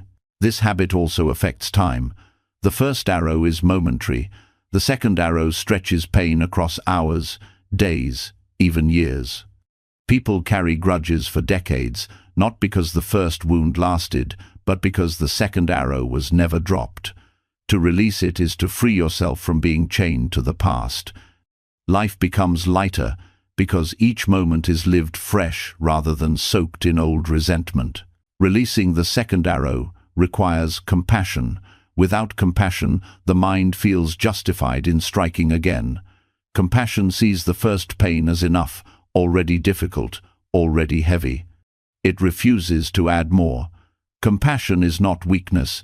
It is wisdom that understands multiplying pain does not heal it. The more compassion grows, the less energy the second arrow receives. Training begins in small situations. A delayed train, a spilled drink, a sharp word. Catch the second arrow early. Do not add, "This always happens to me," or "I'm such a fool." Just breathe. Feel the irritation. Let it pass. Small victories in daily life prepare you for larger pains. Over time, the mind learns that peace is preserved not by control of the world, but by restraint of the second arrow. The practice also deepens gratitude. When pain arises without being multiplied, you notice how quickly it passes. You see that most suffering is temporary, that peace returns naturally when not blocked. Gratitude grows for the ability to return to calm, for the freedom that comes from not attacking yourself or others. This gratitude itself becomes protection against future arrows. Letting go of the second arrow is not easy. The habit is old, reinforced by culture, family, and personal history. But each time you succeed, even briefly, you weaken its roots. You build a mind that is less reactive, less cruel, more balanced. Slowly, the habit of shooting arrows fades, replaced by the habit of letting pain be only what it island. This practice reveals a deeper truth. Suffering is not only what happens to us, but also what we add afterward. By dropping the second arrow, you discover that much of life's pain is optional. What remains is bearable, even meaningful, because it is not wrapped in layers of resentment. Life becomes simpler, less heavy, more peaceful. To stop firing the second arrow is to reclaim strength. It is to refuse unnecessary suffering, to meet life with clarity rather than distortion. Pain will still come, but peace will return more quickly, because you no longer feed the fire. This is not escape, it is wisdom, a discipline that turns every hurt into practice. With time, the habit of striking yourself or others fades, and the habit of peace takes its place. Releasing the second arrow teaches that peace comes not from avoiding pain but from refusing to deepen it. Yet even with this discipline, the body itself can betray the mind. When posture collapses, breath shortens, and shoulders cave in, the spirit follows, and dignity feels distant. The body is not separate from the mind, it is its vessel and mirror. To find refuge in posture is to claim a place of strength within yourself, a position that silently communicates resilience and calm, not as performance, but as alignment with your own worth. Sitting or standing upright is not about stiffness or forced control. It is a way of honoring the life that flows through you. The spine rises like a tree trunk, steady and rooted, while the chest opens as if to welcome the world. This position allows the breath to flow freely, the heart to expand, the mind to settle. When practiced daily, posture becomes less about appearance and more about an inner reminder. You carry dignity, no matter the circumstance. Poor posture often signals defeat to the body. Slumped shoulders, bent neck, and compressed lungs tell the nervous system that something is wrong, even when nothing has happened. This creates a cycle where body and mind reinforce each other in heaviness. Correcting posture interrupts that cycle. When the body straightens, breath deepens, energy rises, and the mind feels clearer. It is not magic, it is physiology. The body informs the brain, and the brain informs the body, in a continuous loop. Finding refuge in posture also shapes how you meet the world. Others sense the way you hold yourself before you speak a word. Upright posture radiates presence without aggression, confidence without arrogance. It invites respect without demanding it. This is not about impressing others, but about carrying yourself in a way that reflects your inner steadiness. The world often responds differently to someone who stands grounded, and this in turn reinforces your own calm. Daily practice of posture builds awareness of subtle tensions. Most people are unaware of how often they hunch, tighten the jaw, or lean unconsciously. By training attention to posture, you notice these habits and release them. Each release is a micro-meditation, a return to dignity through the body. Over time, the body learns to settle naturally into alignment, reducing strain and conserving energy. Breath and posture are inseparable. Upright posture opens the lungs fully, allowing oxygen to flow and the nervous system to stabilize. Shallow breath, born of slouching, keeps the body in mild stress. Deep breath, supported by posture, calms the system and sharpens focus. This connection reveals that caring for posture is not vanity, it is a foundation for mental clarity and physical health. Posture also teaches presence. To sit upright in a chair without slumping, to stand tall in a line without distraction, requires awareness. The body resists falling into unconscious habits, and that resistance strengthens mindfulness. Posture becomes both a practice and a symbol. You are awake, here, engaged with life. Finding refuge in posture is especially valuable during difficulty. When sadness presses down, when anxiety shrinks the chest, when fear tightens the body, choosing to rise upright interrupts the spiral. It does not erase emotion, but it reminds you that dignity remains intact, even in struggle. The body holds space for strength when the mind forgets it. This practice does not require long hours of meditation. It can be woven into ordinary life. Each time you sit at a desk, pause to straighten. Each time you stand from a chair, notice the balance of your weight. Each time you walk, let the spine rise freely. These small acts accumulate into a habit of dignity. In spiritual traditions, posture has always been honored. Monks sit upright not for discipline alone, but to reflect alignment with the inner self. Warriors stand tall not only for readiness but for presence. The body is seen as a temple, and posture as its offering. When you adopt this habit, you join a lineage of countless practitioners who understood that peace is carried not only in the mind, but in the form you inhabit. Posture also influences thought. Studies show that upright posture increases confidence, improves memory, and reduces stress. The body's shape literally alters the brain's chemistry and patterns. By claiming uprightness, you train the mind to mirror strength. The act of standing tall becomes a daily affirmation, wordless yet powerful. Children benefit deeply when taught this practice.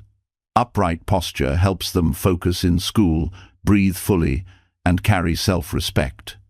Adults who model it teach without words, showing that dignity is not about possessions or status, but about how you hold yourself in every moment. Finding refuge in posture also nurtures humility. Uprightness is not puffed-up pride. It is balanced, open, receptive. The chest is lifted, but not to dominate. The back is straight, but not rigid. It is the middle way between collapse and arrogance, a stance that honors both strength and gentleness. Over time, posture becomes more than physical alignment. It becomes a refuge in difficult times, a home you can return to anywhere. When life feels uncertain, the simple act of sitting or standing tall grounds you. It says without words, "I am here, I am steady, I can meet this moment." This habit integrates easily with other practices. Silence feels deeper when the body rests in dignity. Walking meditation feels steadier when the spine is aligned. Even bowing inwardly gains depth when performed from an upright stance. Posture connects all practices, weaving them into a whole. To find refuge in posture is to discover that peace is not hidden in distant places. It is here, in the way you hold your body, in the way you carry yourself through ordinary days. With each upright breath, you return to dignity. With each upright step, you radiate peace. This is not effort, it is remembrance. You are built to stand tall, and in standing tall, you remember who you are. When posture becomes a refuge, the body itself reminds you of inner dignity, and strength radiates quietly without words. Yet true strength is not only in how you carry yourself, but also in how you carry others in your heart. Dignity is incomplete without compassion, and peace is shallow if it ends at the edge of what is familiar. To walk this path more deeply, you extend kindness beyond those you know, reaching into the wide circle of strangers who share this world with you. Practicing loving kindness for strangers is not dramatic. It requires no public display, no grand gestures. It is as simple as pausing for 1 minute and silently wishing wellness for someone you do not know. A face in the crowd, a voice on the radio, a name you read but will never meet. In that moment, you train the heart to expand beyond habit. Instead of saving compassion for family or friends, you allow it to flow freely, without ownership, without boundaries. This practice dismantles the illusion of separation. Most of the suffering in the world comes from the belief that others are different, distant, unrelated to us, but each stranger carries the same fragile hopes and hidden struggles. The mother rushing to work, the child playing on the sidewalk, the old man waiting for the bus, all breathe, all age, all fear, all dream. By silently wishing them well, you bridge the invisible gap that keeps hearts closed. The act may seem small, yet its effect is vast. A minute of silent goodwill softens the mind, loosens judgment, and creates a subtle warmth that lingers. The stranger never knows, but you feel the change. Harsh thoughts fade, resentment weakens, and gratitude grows. The heart trained in this way is less likely to harden in daily life. This habit also heals the loneliness that many carry. By sending kindness outward, you remind yourself that you are part of a larger web of life. Compassion does not require personal connection to be real. Even without words exchanged, you participate in humanity's shared breath. This sense of belonging brings comfort, especially in moments when you feel isolated. The practice builds patience. Strangers often trigger irritation. Someone cuts in traffic, slows a line, speaks too loudly. Normally, the mind leaps to judgment. But when you train yourself to wish wellness for strangers, even these moments transform. The driver becomes a fellow human with unseen burdens. The slow line becomes an opportunity to extend goodwill. The loud voice becomes a reminder of shared imperfection. Irritation lessens, replaced by quiet empathy. There is also humility in this practice. To wish wellness for strangers is to admit you do not know their stories, yet you honor them anyway. You release the need to judge worthiness. Kindness is offered not because someone earned it, but because kindness itself is your chosen response. This humility strengthens the habit of compassion until it flows naturally, without calculation. A single minute daily is enough to begin reshaping the mind. The choice of stranger does not matter. It may be the first person you see in the morning, a passerby during a walk, or even someone whose face you recall from memory. What matters is sincerity. Even a brief, genuine wish, "May you be safe, may you be free from suffering," plants a seed. Over time, these seeds accumulate, and the heart becomes a field of compassion. The benefits extend inward as well. Studies have shown that practicing loving-kindness meditation increases positive emotions, reduces stress, and improves resilience. But beyond science, the lived experience is simple. The heart feels lighter. Anger dissolves more easily. Forgiveness arises more quickly, and joy grows less dependent on circumstances. Compassion for strangers becomes compassion for yourself, because you cannot open the heart outward without also softening it inward. This practice can also prevent despair. In a world often filled with conflict, injustice, and cruelty, it is easy to feel powerless. But wishing wellness for strangers is a reminder that compassion is still within your reach. You may not fix every problem, but you can refuse to add to the hardness. Each silent wish becomes a quiet act of resistance against cynicism. The habit strengthens gratitude too. When you wish wellness for someone carrying visible burdens, you become more aware of the blessings in your own life. When you see someone enjoying a moment of happiness, your heart learns to celebrate with them instead of comparing. Compassion for strangers transforms envy into joy and judgment into understanding. In families, this practice expands perspective. Parents who silently send goodwill to other children develop deeper patience with their own. Partners who extend compassion to strangers learn to treat each other with more gentleness. The ripple is subtle but powerful. What begins as an inward habit reshapes outward relationships. Over time, you begin to notice strangers differently. Instead of faces in a blur, they appear as unique lives, each valuable. The world becomes less hostile, less cold. Even in crowded streets or busy airports, you feel surrounded not by obstacles, but by fellow travelers on the same uncertain road. This shift alone changes how you move through life. Compassion for strangers also strengthens courage. When kindness flows beyond what is familiar, fear of others weakens.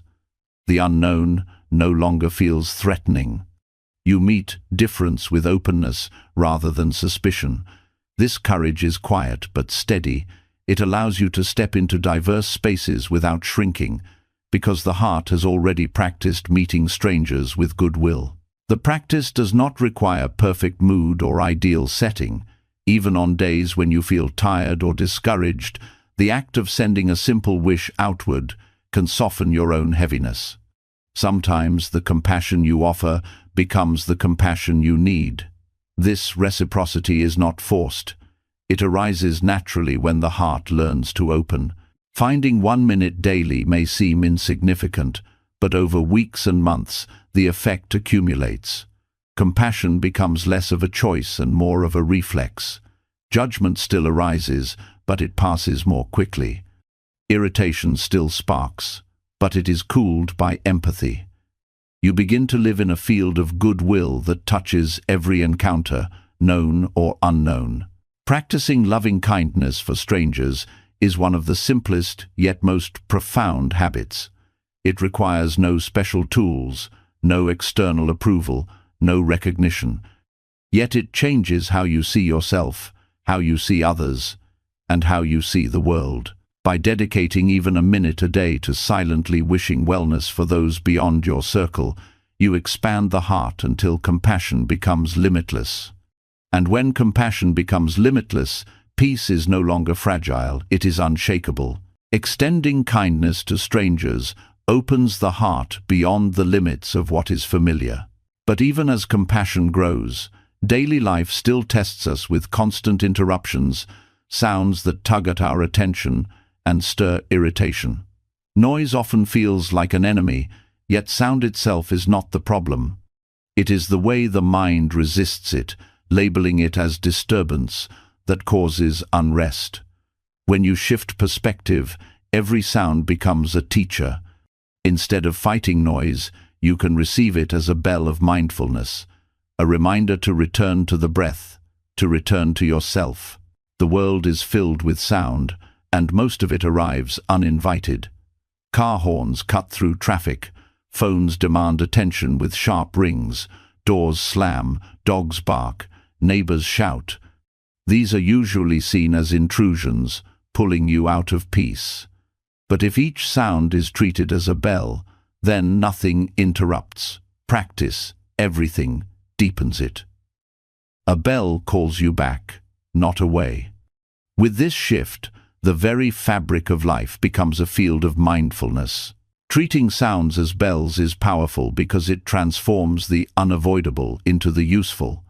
Silence is rare in modern life, and waiting for perfect quiet means practice will always be postponed.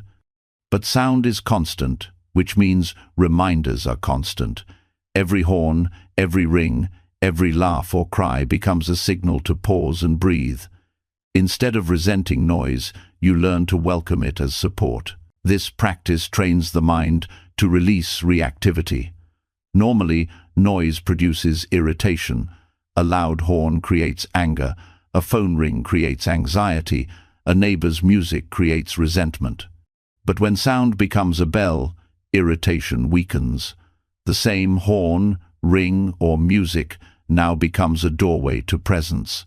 The mind no longer reacts with aversion, but with return. Over time, the habit of irritation is replaced with the habit of mindfulness. Birdsong or natural sounds often feel easier to accept. They are gentle, rhythmic, and soothing.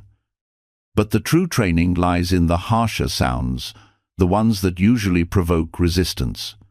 To turn a harsh sound into a bell is to reclaim freedom. No longer held hostage by the environment, you become steady in both harmony and chaos. The world continues its noise, but within you, peace grows unshaken. This practice also strengthens awareness of breath. Each sound becomes an invitation to inhale and exhale consciously. The bell rings, the breath returns, the mind rests. With repetition, breathing in this way becomes automatic. Even without effort, sounds begin to trigger presence.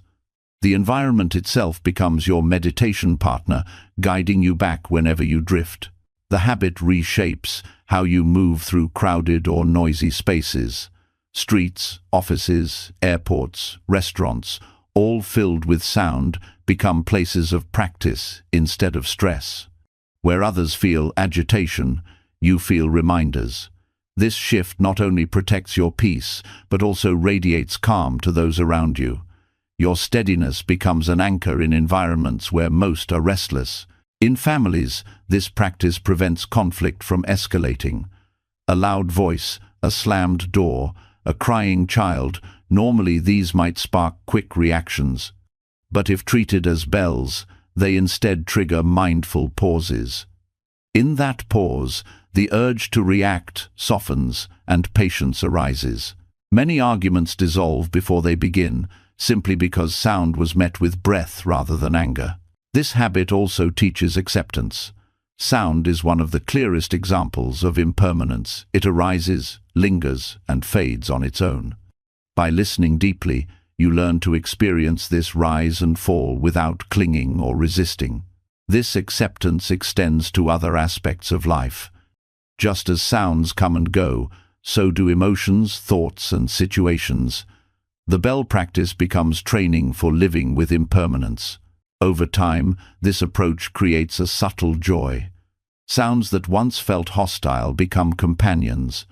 A bird outside your window becomes a daily friend. A phone ring becomes a reminder to check your breath before answering. Even the hum of machines or the bustle of crowds becomes part of your meditation. The world no longer feels divided into peaceful and disturbing. It becomes whole, and you are at ease within it. This practice also sharpens listening. Most people hear selectively, tuning out what they dislike and craving what they enjoy. By treating every sound as a bell, you listen fully without preference. This deep listening creates openness and sensitivity. You hear layers you never noticed before, the silence beneath the noise, the subtle shifts in tone, the patterns of rhythm in ordinary sounds. Listening in this way deepens presence, not only with sound, but with people. Sound as a bell also supports compassion. When you hear someone shouting in anger, instead of reacting, you can breathe and silently wish them peace. Their sound becomes not an attack, but a signal for you to cultivate kindness. Even distressing sounds, sirens, cries, arguments, become opportunities to extend compassion to those in pain. Integrating this habit requires consistency. Begin by choosing a few sounds each day to treat as bells. A phone notification, the sound of traffic, the closing of a door. Each time they occur, pause for 1 or 2 breaths. As the habit strengthens, include more sounds until the practice becomes natural. Eventually, every sound is welcomed as a reminder. The effect on the nervous system is significant. Reactivity to noise is one of the common triggers of stress. By transforming noise into reminders, the stress response softens. Instead of tension, breath flows. Instead of anger, presence arises. This gradual rewiring turns the external environment from a source of agitation into a source of support. Over weeks and months, the mind itself grows quieter, even though the world remains noisy. You no longer need silence to feel calm, because calm is carried within. Sound no longer dictates your state of mind, you dictate how sound is received. This is true freedom. To remain peaceful not because the world is quiet, but because you are steady. Treating every sound as a bell of mindfulness reveals that life is always speaking to you, always calling you back. The horn, the ring, the birdsong are not interruptions, they are invitations. Each one asks the same question: will you return to the present, or will you resist? By choosing return again and again, you discover that peace is not elsewhere.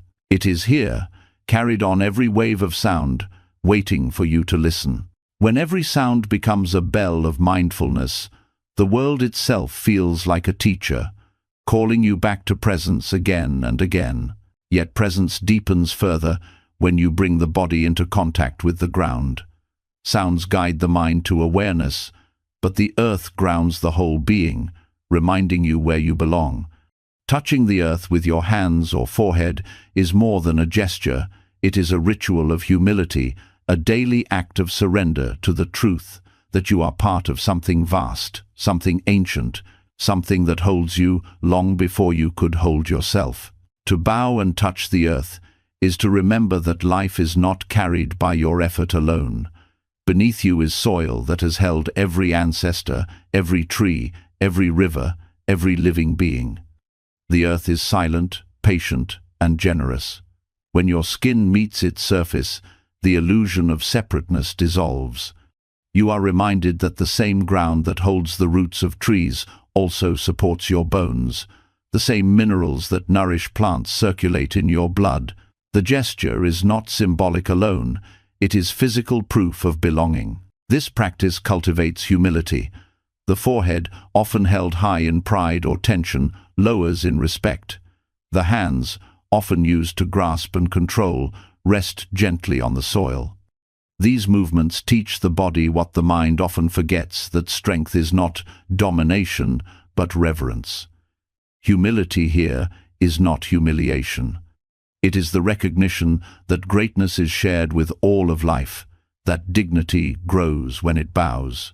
The act also restores balance in times of heaviness. When stress builds, when the mind spins with worry, grounding resets the system. Kneeling down, lowering the head, and touching the earth redirects scattered energy into the stability beneath you. The nervous system calms, the breath deepens, and the racing mind slows. This simple ritual works because it brings the body back to its source. Earth does not move with your worries, it remains steady, and in touching it, you borrow its steadiness. Touching the earth is also an act of gratitude. Every bite of food, every breath of air, every drop of water comes from it. Bowing daily becomes a way of saying thank you, not in words, but in action. Gratitude expressed through the body anchors more deeply than gratitude expressed in thought alone. The physical gesture leaves an imprint that thought often cannot hold. This ritual expands compassion as well. When you touch the earth, you recognize it as the same ground that carries not only you but also those you love and those you dislike, those who help and those who harm. All are supported equally. This awareness softens judgment and strengthens the sense of shared humanity. You realize that despite divisions, everyone walks on the same ground, everyone returns to it. Compassion grows naturally when this truth is embodied daily. In times of sorrow, the practice becomes a form of refuge. When grief feels unbearable, bowing to the ground offers release. Tears falling into the soil are carried, not wasted. The earth receives what you cannot hold, steady and patient. Many find that the act of touching the ground with the forehead is the only gesture strong enough to carry the weight of overwhelming loss. It reminds you that you are not alone, that even in despair you are supported. The ritual also trains awareness of impermanence. The earth you touch is not fixed. It changes constantly, turning seasons, shifting forms, breaking down and rebuilding life. By bowing to it daily, you train yourself to live in harmony with change rather than in resistance. The body itself is part of this same cycle, destined to return to soil. Instead of fearing this, touching the ground transforms it into acceptance. This practice can be done anywhere on bare soil, grass, sand, stone, even a wooden floor that once was tree. The key is intention. The body bows, the skin meets ground, and the mind remembers, I am not separate. This act is portable, requiring no temple, no ritual space. It can be done in the quiet of dawn, in the middle of stress, or before sleep. Children respond deeply to this practice. When taught to bow to the ground, they sense wonder and respect for the world they walk on. It teaches them to care for the earth, not as an idea, but as a living relationship. Adults, too, rediscover awe through this ritual, remembering what was once instinctive as children to crouch, to touch, to explore. The habit also reshapes the way you treat the environment. It is harder to exploit or neglect what you bow to daily. Touching the earth builds reverence, and reverence leads naturally to protection. You begin to notice waste, pollution, and harm differently. Care arises not from guilt, but from relationship. You protect the ground, not as a duty, but as an act of love. Practicing this habit daily also restores a sense of sacredness to ordinary life. In a modern world of speed and distraction, ritual grounds the spirit.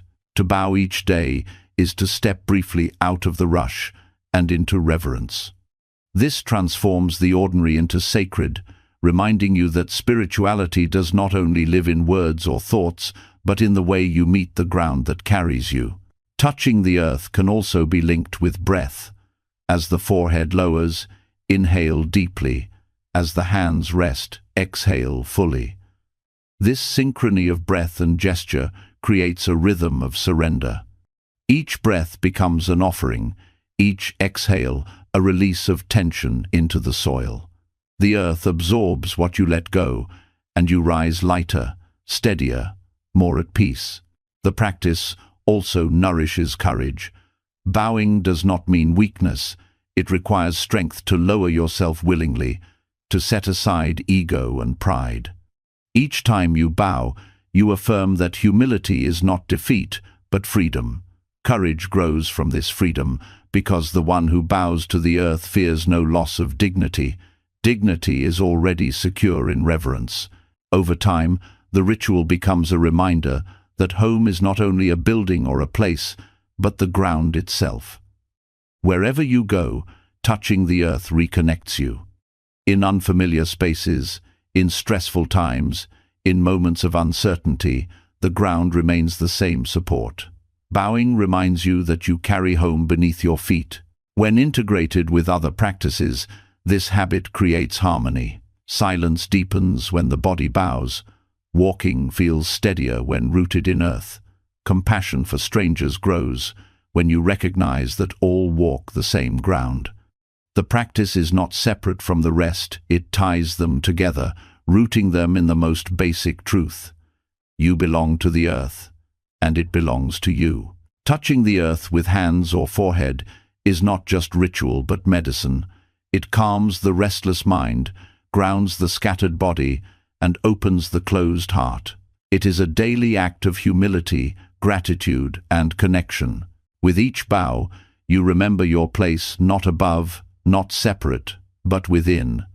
And from that place, peace is no longer fragile. It is steady, held by the very ground you bow to. Touching the earth restores the body and heart to their place of belonging. Yet even with this grounding, the mind often clings to its endless lists, tasks to finish, problems to solve, futures to secure. The modern habit is to measure worth by productivity, to equate rest with laziness, and to confuse busyness with meaning. But there is another way. The habit of non-doing invites you to step out of the cycle, if only for a few minutes, and rest in being itself. No agenda, no fixing, no striving, just returning to the simple truth that peace is not something to earn, but something already present beneath the noise. Non-doing is not the same as distraction. It is not collapsing into a screen, drifting through chatter, or numbing yourself with entertainment. It is deliberate, conscious stillness. It is giving yourself permission to put everything down without replacing it with something else. In those few minutes, you are not defined by achievements or failures, not bound by roles or responsibilities. You are simply here, breathing, alive. That is enough. This practice reveals how much of our suffering comes from constant pushing. Even when the body stops, the mind keeps running, replaying the past, projecting the future, inventing endless problems to solve. Non-doing interrupts this cycle. It is like clearing a foggy window. Suddenly the view is simple again. The mind does not have to hold the whole world. It can rest. And in resting, it recovers clarity. At first, the habit feels uncomfortable. Sitting without a plan or lying down without intention can stir restlessness. The mind protests, "You're wasting time, you should be doing more." But that protest is precisely the illusion to dissolve. Productivity does not define worth. In stillness, you learn that your being carries value beyond output. Peace becomes possible, not because you added more effort, but because you stopped piling effort on top of effort. These moments of non-doing also nurture the body. Muscles soften, breath deepens, the nervous system shifts from survival mode into recovery. Even a few minutes allow the body to repair what constant stress erodes. Many health problems grow not from single moments of strain, but from the absence of pause. By resting in non-doing, you give the body what it rarely receives: unconditional rest without demand. In relationships, the practice has subtle power. When you learn to rest in being, you no longer pressure others to constantly perform or meet your expectations. You begin to accept them as they are, because you have practiced accepting yourself as you are. Non-doing teaches that value does not depend on constant proving. This perspective softens judgment and strengthens compassion in every connection. This habit also dismantles the illusion that peace is a distant goal. Many believe they will find calm after finishing work, after solving problems, after achieving success. But the cycle never ends. New tasks and problems always appear. Non-doing reveals that peace is not at the end of striving, it is underneath it. By pausing, you uncover what was hidden all along. Over time, non-doing becomes a source of renewal. Just as sleep restores the body, conscious stillness restores the spirit. It is different from sleep because you remain awake, aware, and present. This awareness transforms rest into practice. The few minutes of non-doing during the day make every other hour more steady, more balanced, more alive. The practice also helps dissolve the fear of emptiness. Many avoid stillness because they fear what will arise when activity stops. But facing that silence shows it is not empty, it is full. Full of breath, full of life, full of presence. In non-doing, you discover that silence itself holds you, that you do not need constant distraction to feel alive. Practical integration is simple. You can sit upright, lie on the floor, or even pause during a walk. Close your eyes or keep them soft.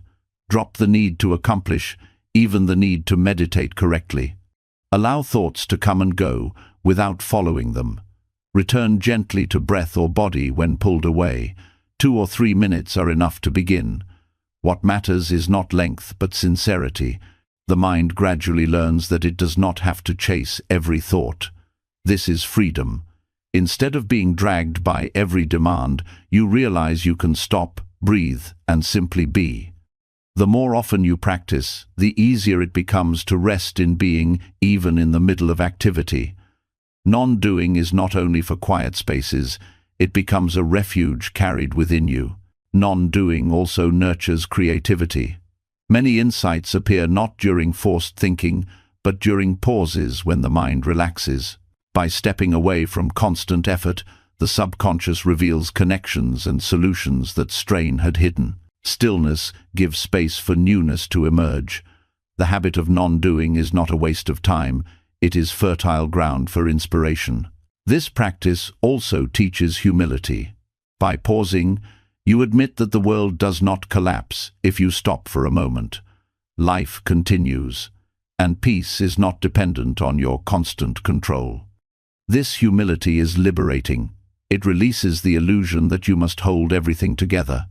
In letting go, you discover that life carries you even when you are still. Over weeks and months, the habit reshapes identity. Instead of being someone defined only by doing, you become someone rooted in being. Your worth no longer rises and falls with productivity. You remain steady in success and failure alike, because beneath both lies the same ground of presence. That steadiness is unshakable, because it does not depend on conditions. A few minutes of non-doing daily are enough to change the whole rhythm of life. Stress loosens, clarity grows, relationships soften, gratitude deepens.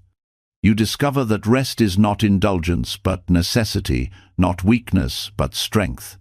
By resting deliberately, you uncover peace that was always waiting, hidden beneath the noise of endless striving. The habit of non-doing is one of the simplest yet most radical practices. It asks nothing but sincerity, no tools but attention, no time but a few minutes. Yet it dissolves illusions that years of striving could not touch. In this stillness you remember, you are not what you achieve, you are not what you fix, you are not what you prove. You are life itself, breathing, resting, being, and that is enough. When the body learns to rest in non-doing, peace reveals itself without effort. Yet stillness alone does not answer the mind's hunger for meaning. Life continually places before us puzzles that do not resolve neatly, contradictions, misunderstandings, moments that feel too strange to explain. The usual habit is to force closure, to label events quickly, to turn uncertainty into tidy conclusions. But there is another way, journaling in koan form. Instead of solving life's riddles, you record them and allow their paradox to work on you, stretching patience, loosening control, and opening space for deeper wisdom. A koan, in Zen tradition, is a question or statement that cannot be grasped by ordinary logic. It is not meant to be solved in the conventional sense, but to awaken a new way of seeing. When you journal in koan form, you turn daily life into this kind of practice. You write down an event exactly as it is, without judgment, without solution. Perhaps a friend spoke with warmth, but later withdrew coldly. Perhaps a task you worked hard on failed, while an effortless gesture brought success. Perhaps a stranger smiled at you in a way that lingered with no reason. Instead of explaining these moments, you capture them as they are, raw and unresolved. This habit trains you to accept not knowing. The mind craves certainty. It fears open-endedness. But life itself is rarely clear-cut. By writing puzzling events without forcing answers, you cultivate the strength to sit with ambiguity. Patience deepens because you learn that not every question needs immediate resolution. Openness grows because you stop narrowing reality to fit your expectations. Journaling in this way also frees you from the trap of constant interpretation. Much suffering arises not from events themselves, but from the stories we attach to them. A silence becomes rejection, a delay becomes failure, a contradiction becomes threat. When you journal in koan form, you resist these stories. You let the event stand naked, without decoration. This practice shows you how much peace comes from simply allowing life to be confusing without turning it into catastrophe. The act of writing itself anchors the process. Putting pen to paper slows the rush of thought. It creates space between the experience and your reaction. You see the event as an observer rather than being consumed by it. This distance is not detachment in the sense of coldness, it is clarity, the ability to notice without drowning. Koan journaling also trains humility. When you collect unsolved experiences, you admit you do not know everything, and that is acceptable. This humility softens arrogance and deepens connection. You realize others, too, are navigating contradictions they cannot resolve. Compassion arises naturally when you stop pretending life must always make sense. This practice also nourishes creativity. Paradox invites the mind to stretch beyond its usual patterns. When you hold unresolved questions without forcing answers, new insights often appear unexpectedly. They do not come from effort, but from the mind's deeper layers, which work quietly when given space. What felt like confusion may one day reveal wisdom, not because you forced it, but because you allowed it to ripen. Writing koans from daily life can be simple. Each evening, recall one moment that confused you, unsettled you, or defied easy explanation. Write it down as clearly and briefly as possible. Do not add commentary or analysis. Let it remain raw. Over time, your journal becomes a collection of living questions. Reading them later, you may find some still unresolved, others quietly transformed. The point is not resolution but relationship. You learn to walk with questions as companions rather than enemies. This habit also trains resilience in the face of uncertainty.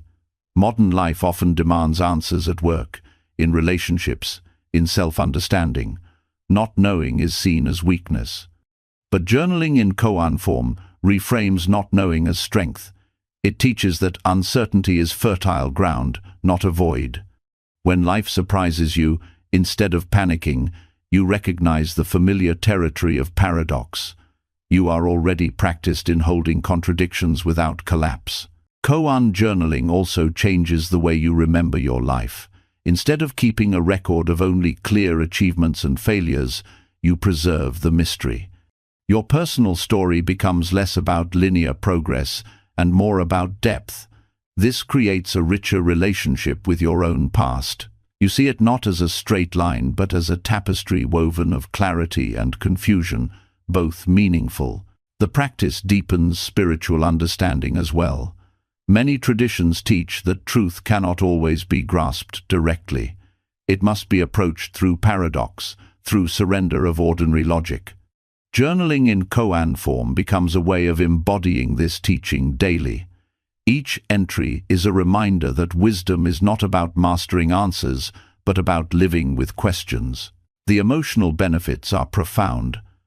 Anxiety often arises from the demand to control outcomes and explain everything. By deliberately recording unresolved moments, you train the nervous system to relax in uncertainty. Fear of the unknown weakens. Instead of restlessness, curiosity grows. Instead of dread, you meet paradox with openness.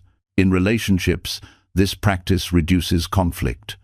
Much of human tension comes from trying to force others into clarity, demanding explanations, insisting on consistency. But koan journaling teaches you that contradictions can coexist without destroying connection. You become more patient with others' complexity, less insistent on tidy answers. This patience itself strengthens bonds. Over time, the journal becomes a mirror of growth. Early entries may be filled with irritation or confusion.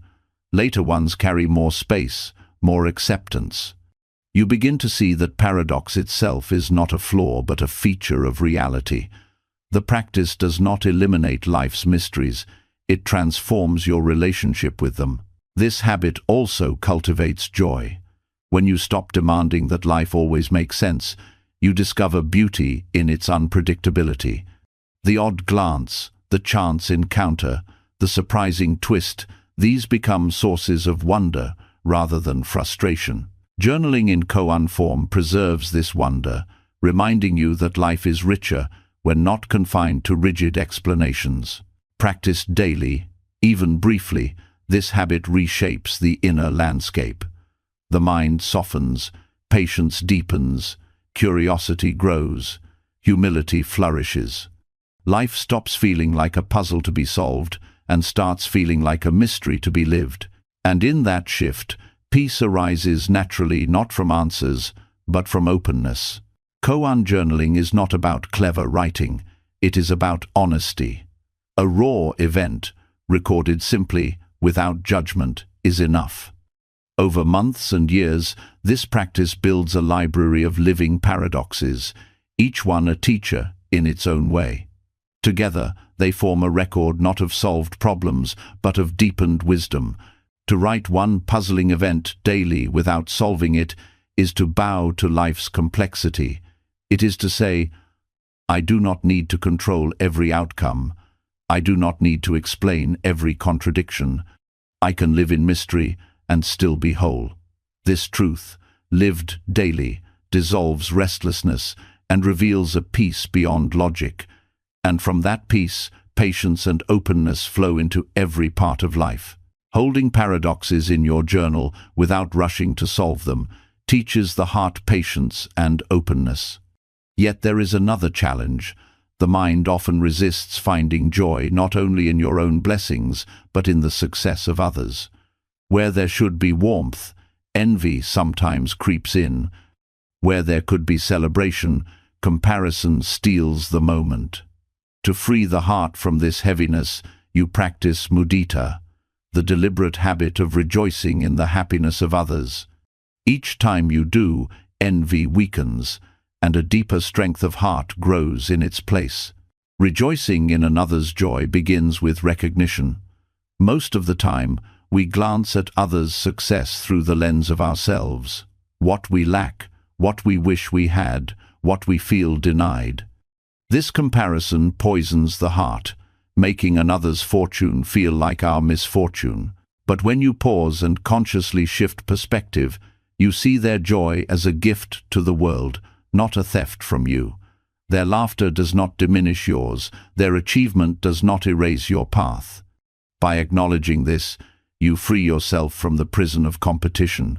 This practice nurtures generosity of spirit. To wish well for someone who already thrives requires setting aside the ego's craving to be first, to be superior. When you consciously rejoice, you stretch the heart beyond self-centeredness. It is a training in abundance, the recognition that happiness is not scarce. The joy of others is not your loss but your gain, because joy multiplies when shared. The habit also transforms relationships. Friends feel safer when they know their victories will be met, not with hidden resentment, but with genuine celebration. Trust deepens because there is no silent rivalry beneath the surface. Families strengthen when siblings and partners learn to honor each other's successes without jealousy. Even strangers become easier to love when you train the heart to celebrate their fortune. Mudita also heals inner wounds. Envy corrodes from within, leaving bitterness and dissatisfaction. But each time you practice rejoicing, you dissolve some of this poison. The heart feels lighter, the mind clearer. Instead of resenting what you do not have, you participate in the happiness that already exists around you. Life feels fuller, not because you gained more, but because you learned to share in what is already present. This practice builds resilience against the culture of comparison. Social media and constant exposure to curated lives tempt the mind to measure itself against endless standards. Without discipline, envy grows naturally in such an environment. But mudita provides an antidote.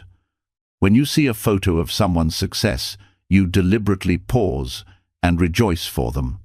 You say inwardly, "May their happiness continue." This small act interrupts comparison and protects the heart from envy's grip. The practice can be strengthened with daily reflection. At the end of the day, recall one moment when you saw someone else's joy. It might have been small, a child laughing, a colleague receiving recognition, a stranger enjoying a meal. Instead of moving past it, dwell on it. Write it down or silently give thanks for it. In this way, you train the mind to notice joy not only in yourself, but everywhere. Mudita also supports humility. To rejoice in another's happiness means you are willing to accept that the spotlight need not always fall on you. You learn to step aside gracefully and allow others to shine. This humility is not weakness but wisdom. It shows that your worth is not diminished by another's success, and that true strength is found in generosity of heart. There is also a deep connection between mudita and gratitude.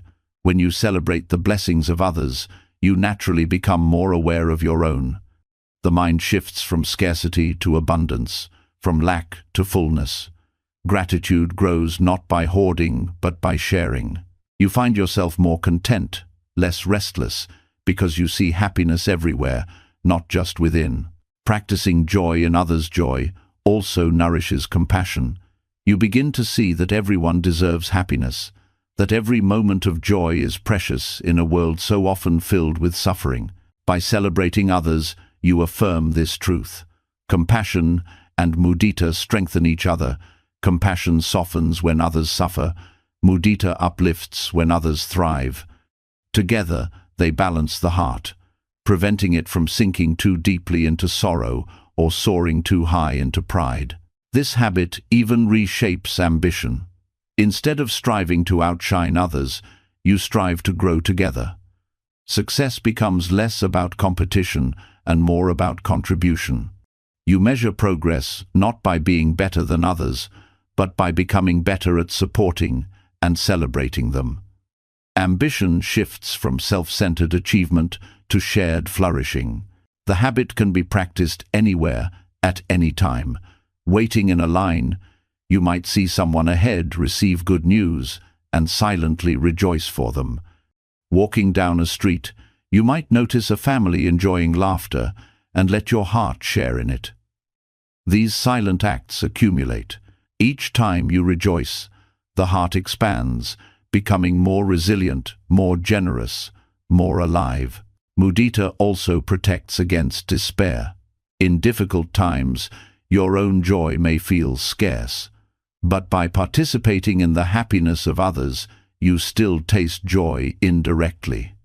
This does not erase your pain, but it reminds you that joy continues to exist in the world. Borrowing strength from others' happiness gives you resilience until your own joy returns.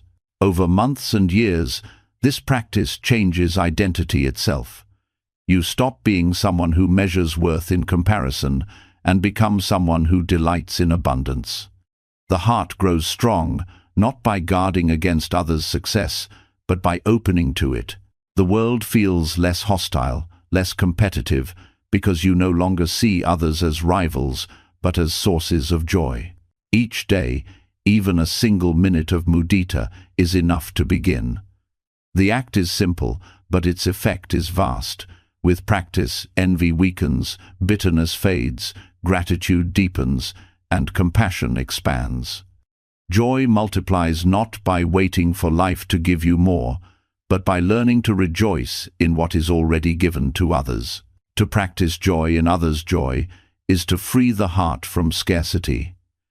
It is to discover that peace and happiness grow not by holding, but by sharing. And when this becomes habit, the heart becomes strong enough to rejoice not only in your own blessings, but in the blessings of the whole world. That is true abundance.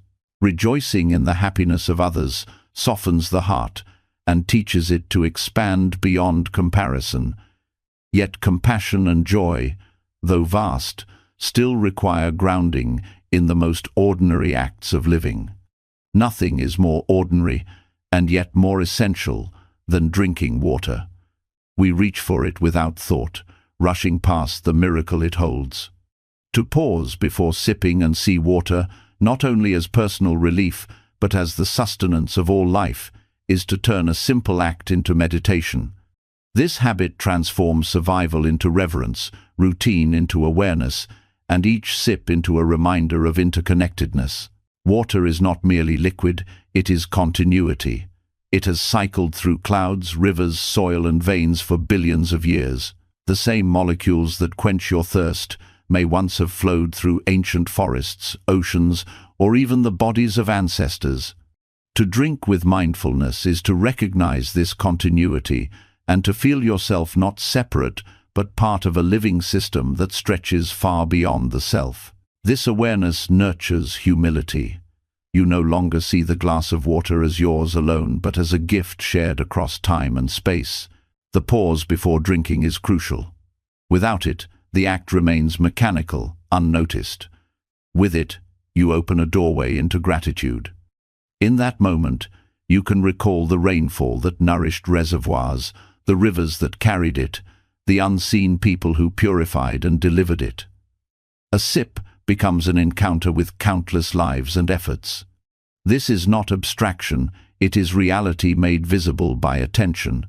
Gratitude deepens not in thought alone, but in sensation, as the coolness touches your lips and flows through the body. This practice also teaches impermanence. Water never stays still, it moves, evaporates, transforms. By drinking with awareness, you embody this truth.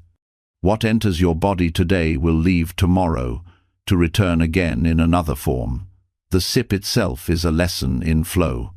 Clinging to permanence dissolves when you see that even the water sustaining you cannot be held forever.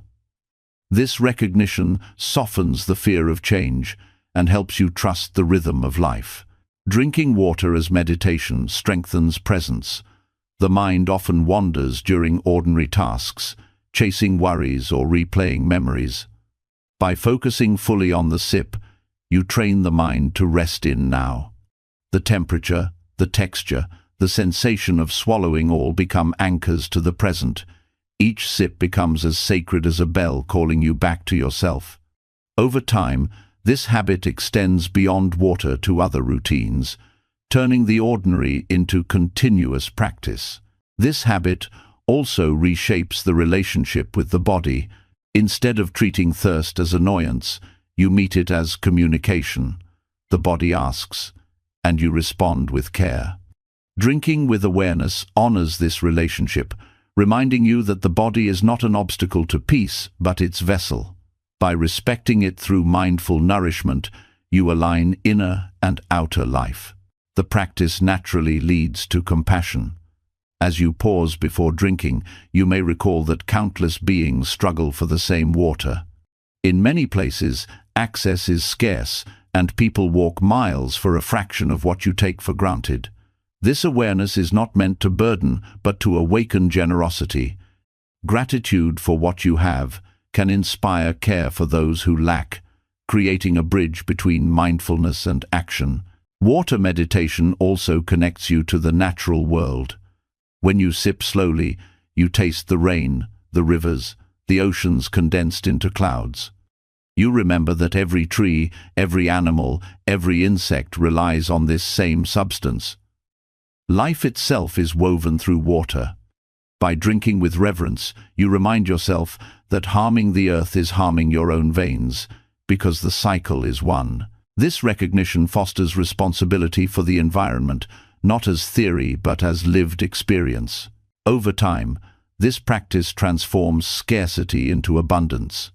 You no longer need extravagant rituals to feel reverence, because the act of drinking water itself becomes sacred. Each sip carries richness when met with awareness. This abundance is not external but internal peace that grows from seeing life's gifts clearly. Practicing this habit daily is simple. Before each sip, pause for a breath. Inhale awareness of where the water has come from. Exhale gratitude for its presence. Then drink slowly, feeling it move through you. Even one mindful sip a day is enough to begin. The effect builds not from intensity, but from consistency. Each pause layers upon the last, training the mind to live with reverence. The nervous system benefits as well. Pausing before drinking interrupts the rush of the day. The act of slow sipping calms the body, deepens breath, and restores balance. Instead of gulping water unconsciously, you transform it into a rhythm of stillness. This small practice, repeated often, accumulates into resilience. The body learns to associate hydration not with rushing but with rest. This habit also nurtures joy.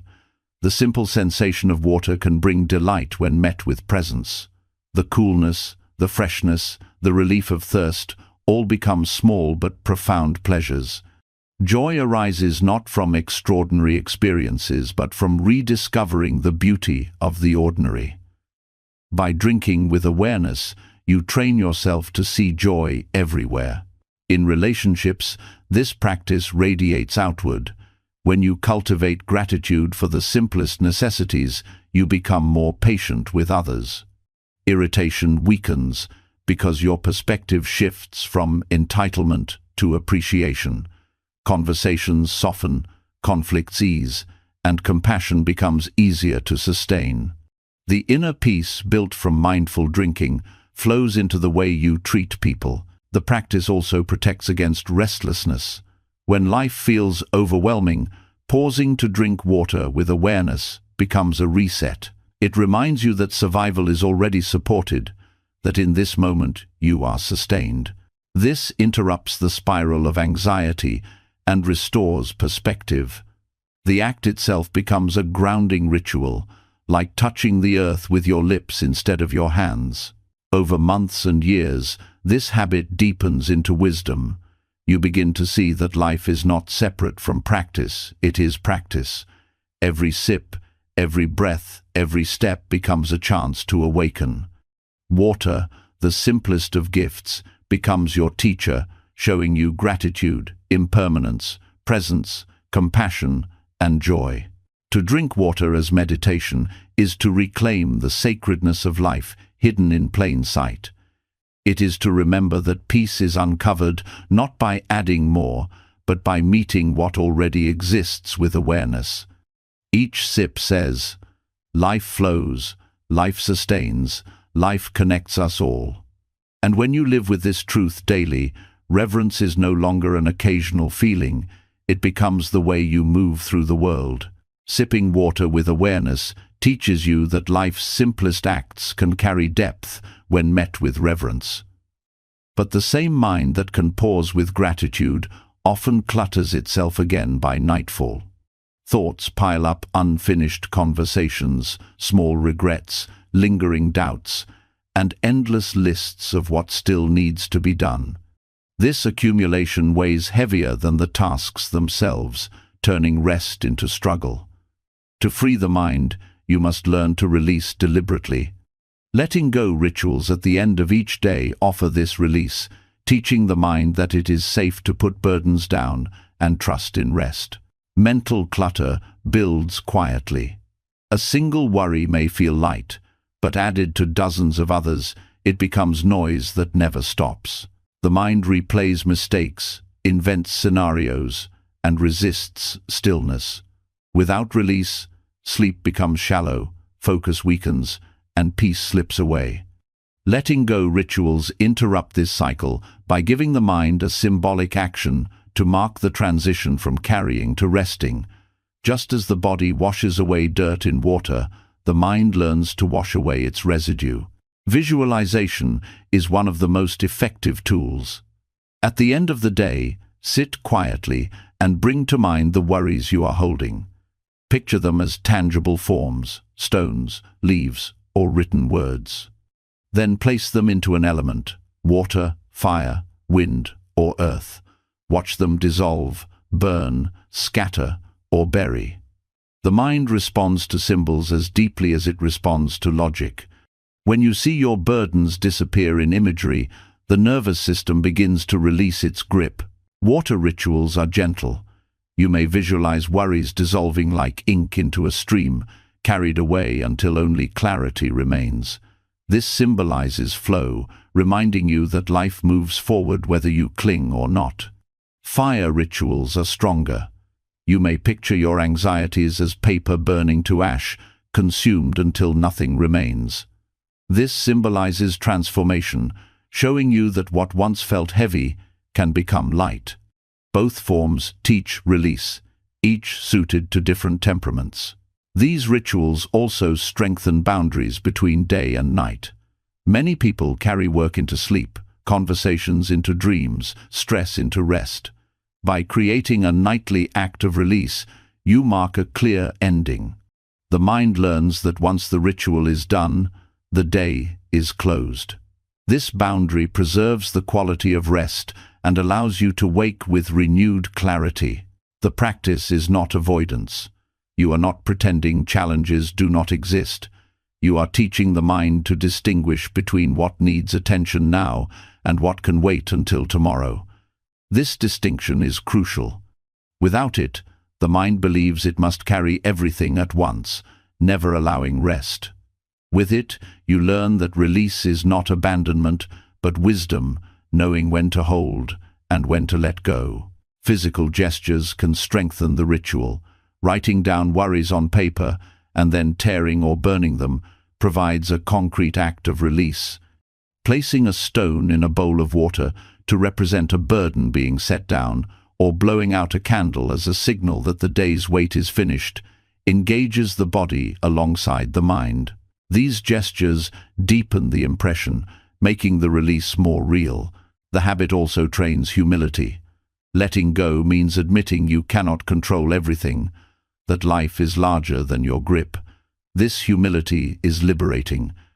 It frees you from the exhausting demand to solve every problem before sleep. You learn to trust that rest itself is part of the solution. That clarity often comes not from holding tighter, but from stepping back. Over time, these rituals reduce chronic stress. The nervous system adapts to the pattern of nightly release. Muscles soften, breath deepens, and sleep grows more restorative. You wake clearer, less burdened by leftover tension. The cumulative effect is powerful not from one dramatic ritual, but from consistent small acts of letting go. This practice also reshapes your relationship with mistakes. Instead of replaying errors endlessly, you learn to acknowledge them, reflect, and then release. The ritual becomes a teacher of forgiveness, both for yourself and for others. Each night you let go, you affirm that clinging to resentment or regret does not heal it, only extends suffering. In relationships, this habit prevents unresolved frustrations from hardening overnight. By releasing before sleep, you reduce the chance of carrying bitterness into the next day. Conflicts are addressed with more clarity and less reactivity, because the mind is not clouded with accumulated resentment. This strengthens connection and builds trust. Letting go rituals also cultivate gratitude.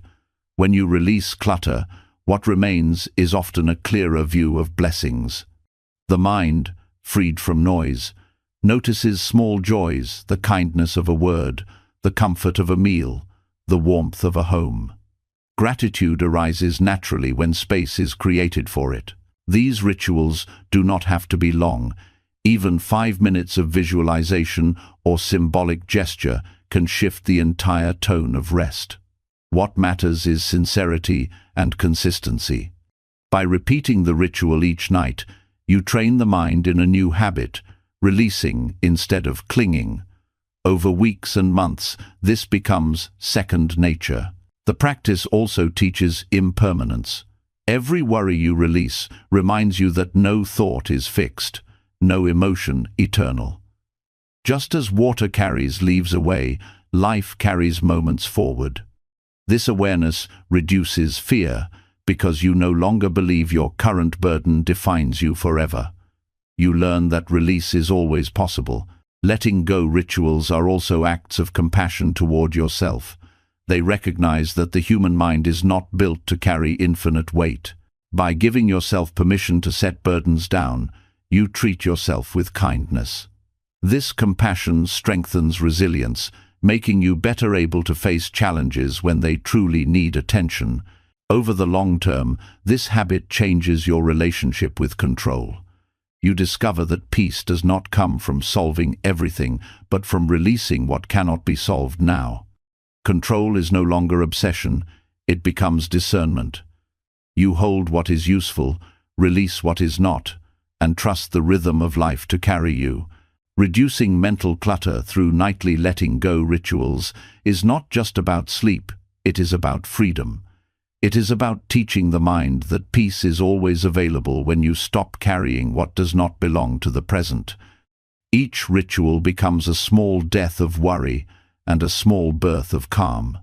And over time, these small acts accumulate into a life where rest is deeper, clarity brighter, and peace more steady. Letting go rituals clear the clutter of the day, teaching the mind to rest without dragging yesterday into tomorrow. Yet, even as we release the weight of worries, there remains a deeper truth that must be faced if peace is to be unshakable. Everything we cling to, possessions, roles, even our own bodies, will one day be set down completely. Death is the most certain fact of life, yet it is the one we avoid thinking about.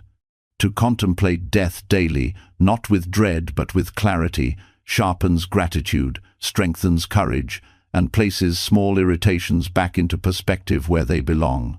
Death contemplation does not mean dwelling in gloom. It is not about obsession with loss or cultivating fear. It is a simple pause, perhaps a minute each day, to remember that life is fragile and finite. This remembrance transforms the way you live. Suddenly, the minor inconveniences that once consumed energy, traffic delays, careless remarks, small disappointments lose their grip. They no longer matter as much in the face of the larger truth. Time is short, and what remains should be spent wisely. When you reflect on mortality, gratitude awakens naturally. The breath in your lungs, the ability to stand, the chance to see a sunrise, all become precious when you remember they are temporary. The habit of taking life for granted fades. You begin to see ordinary moments as extraordinary simply because they exist at all. Gratitude is no longer something you must force. It flows because the contrast of death makes every detail of life vivid. Courage also grows from this reflection. Fear of embarrassment, rejection, or failure feels heavy only when life is assumed to be endless. When you remember that death is certain, such fears shrink. You see that most risks are small in comparison, and many are worth taking because time is limited. This does not make you reckless. It makes you bold in living authentically. You choose honesty over pretense, love over hesitation, and action over endless delay. Daily contemplation also clarifies priorities. Many people waste energy chasing things they do not truly value: status, possessions, validation, because they forget life's brevity. Remembering death reorders values. Relationships matter more than reputation. Presence matters more than perfection. Kindness matters more than victory. You stop trading the irreplaceable for the trivial because perspective sharpens. This practice is deeply rooted in wisdom traditions. Monastics have long reflected on death not to depress themselves, but to awaken clarity. The awareness of impermanence is seen as the ground of compassion and wisdom. When you know life is fleeting, you naturally soften toward others, because they too are fragile. Anger loses fuel when you see that both you and the one you resent are mortal beings passing through the same brief span. Practical application is simple. You may take a quiet moment at dawn or before sleep. Close your eyes, breathe, and remind yourself, this life will end. Today could be the last. Then allow gratitude for the present moment to arise. Notice what feels lighter when seen against this truth. Notice what suddenly feels unworthy of your energy. The practice requires no ritual beyond sincerity. Even a single minute daily is enough to shift perception. Over time, fear of death itself softens. Much of death's terror comes from avoidance. By facing it gently each day, you remove the shock. Death becomes not an enemy but a teacher, reminding you of life's preciousness. You may still feel sadness at the thought of endings, but the paralyzing fear diminishes. In its place grows acceptance, and acceptance brings peace. This practice also strengthens forgiveness. Holding grudges seems absurd when seen against mortality. If life ends, why waste it on bitterness? Death contemplation reveals that reconciliation matters more than winning arguments. It encourages you to release old wounds, to speak kindness sooner, to mend bonds before it is too late. Relationships deepen through this awareness. When you remember that loved ones will not always be here, you listen more attentively, hug more tightly, and speak more gently. Small irritations lose their sharpness because they pale beside the truth that time together is fragile. The practice makes you present not only for your own life, but also for the lives of others. Daily reflection on death also prevents complacency. Many drift through life, waiting for the right time to live fully. But when you remind yourself that tomorrow is not promised, you act today. You start the project, express gratitude, take the walk, share the words you meant to say. Death contemplation becomes fuel for living, not an obstacle. The practice even reshapes your relationship with achievement. When you know life ends, success and failure both take on new meaning. Neither defines you permanently, and neither is carried beyond the grave. This frees you to pursue goals with passion, but without attachment, to enjoy accomplishments without clinging, and to endure setbacks without despair. Health benefits follow as well. Reflecting on death daily can reduce anxiety and increase resilience. It grounds the nervous system by breaking cycles of rumination about trivial issues. When the mind sees clearly what truly matters, it releases minor tensions more easily. The body relaxes when the mind is not trapped in constant exaggeration of small problems. This habit does not require intensity. You do not need to meditate on graveyards or envision graphic details. A gentle acknowledgement suffices. Life is finite, and because of that, this moment is precious. Done consistently, this acknowledgement builds an undercurrent of wisdom that supports every action. Over months and years, the practice transforms identity. You become someone who lives with urgency, but without panic, with depth, but without despair. Gratitude colors your days, courage fuels your choices, and compassion softens your relationships. Death, once a shadow to avoid, becomes a lantern guiding you toward authentic living. To spend 1 minute each day contemplating death without fear is to sharpen vision, to strip away illusions, and to awaken to the value of now. It teaches that peace is not the absence of endings, but the acceptance of them. And when you live this truth daily, every breath becomes a gift, every connection becomes sacred, and every irritation becomes too small to steal your joy. Reflecting daily on death reveals how fragile and precious life truly is, stripping away what does not matter and sharpening focus on what does. But even with this clarity, life continues to confront you with countless interactions, some uplifting, some frustrating, some deeply challenging. If death teaches urgency, then relationships teach depth. The next step on this path is learning to see every person you meet, whether kind or difficult, as a teacher. This habit turns life itself into a school where lessons are constant, disguised in ordinary encounters. Seeing teachers everywhere requires a shift in perception. Most people move through the day categorizing others: friend, foe, helpful, annoying, important, irrelevant. These labels block learning.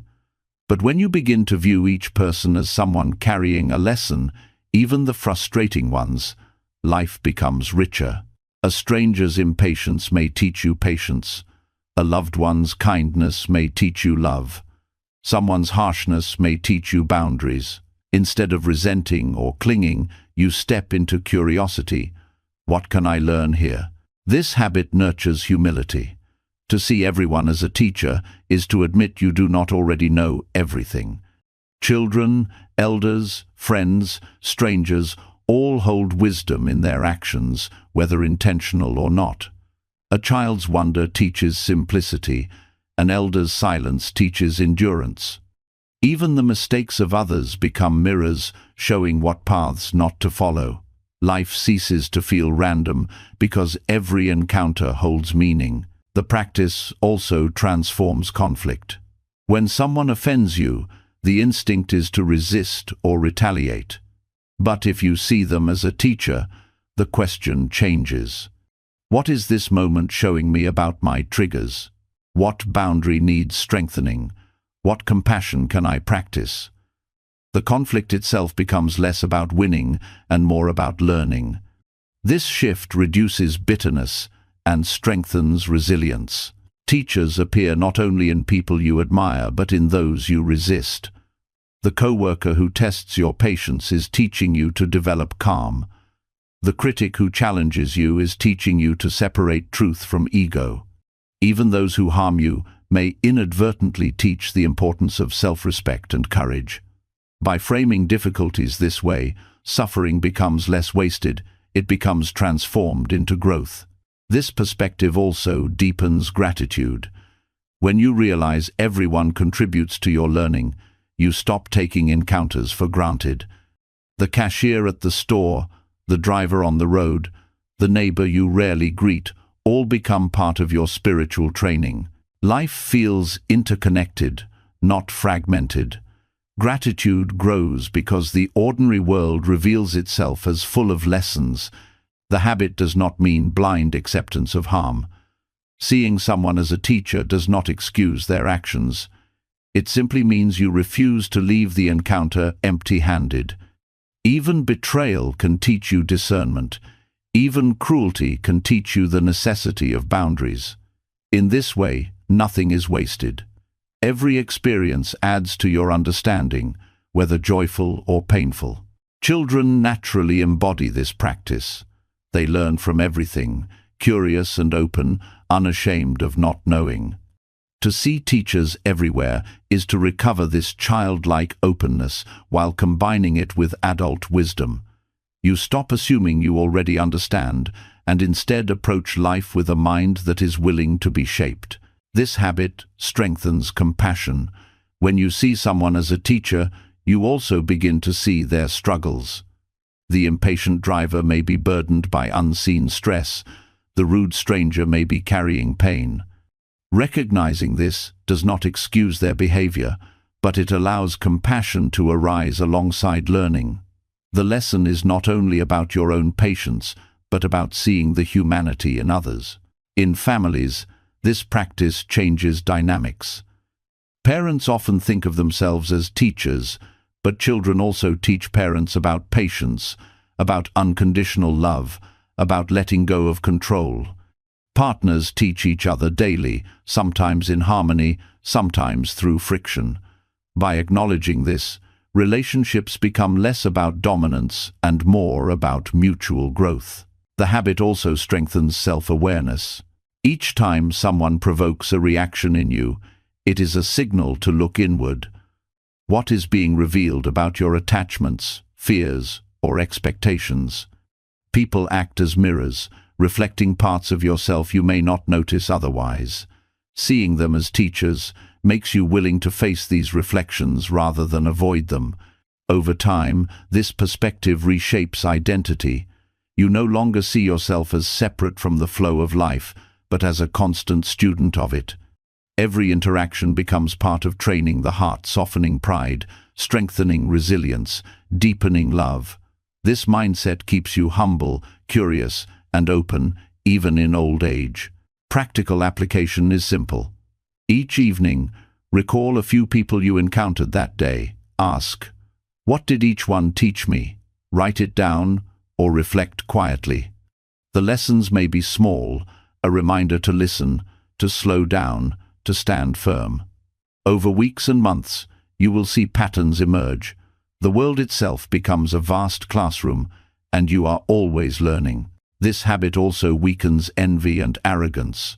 When you see someone succeed, instead of resenting them, you learn from their dedication. When you see someone fail, instead of judging, you learn from their mistakes. Comparison turns into education. Others no longer threaten your self-worth because you are too busy learning from them. Even strangers can leave lasting lessons. A smile from someone you will never meet again may teach you the power of small kindness. A brief conflict may teach you the cost of harsh words. These encounters show that teachers do not always announce themselves. They appear in fleeting moments, and attentiveness is required to notice. In the end, seeing teachers everywhere is about transformation of perception.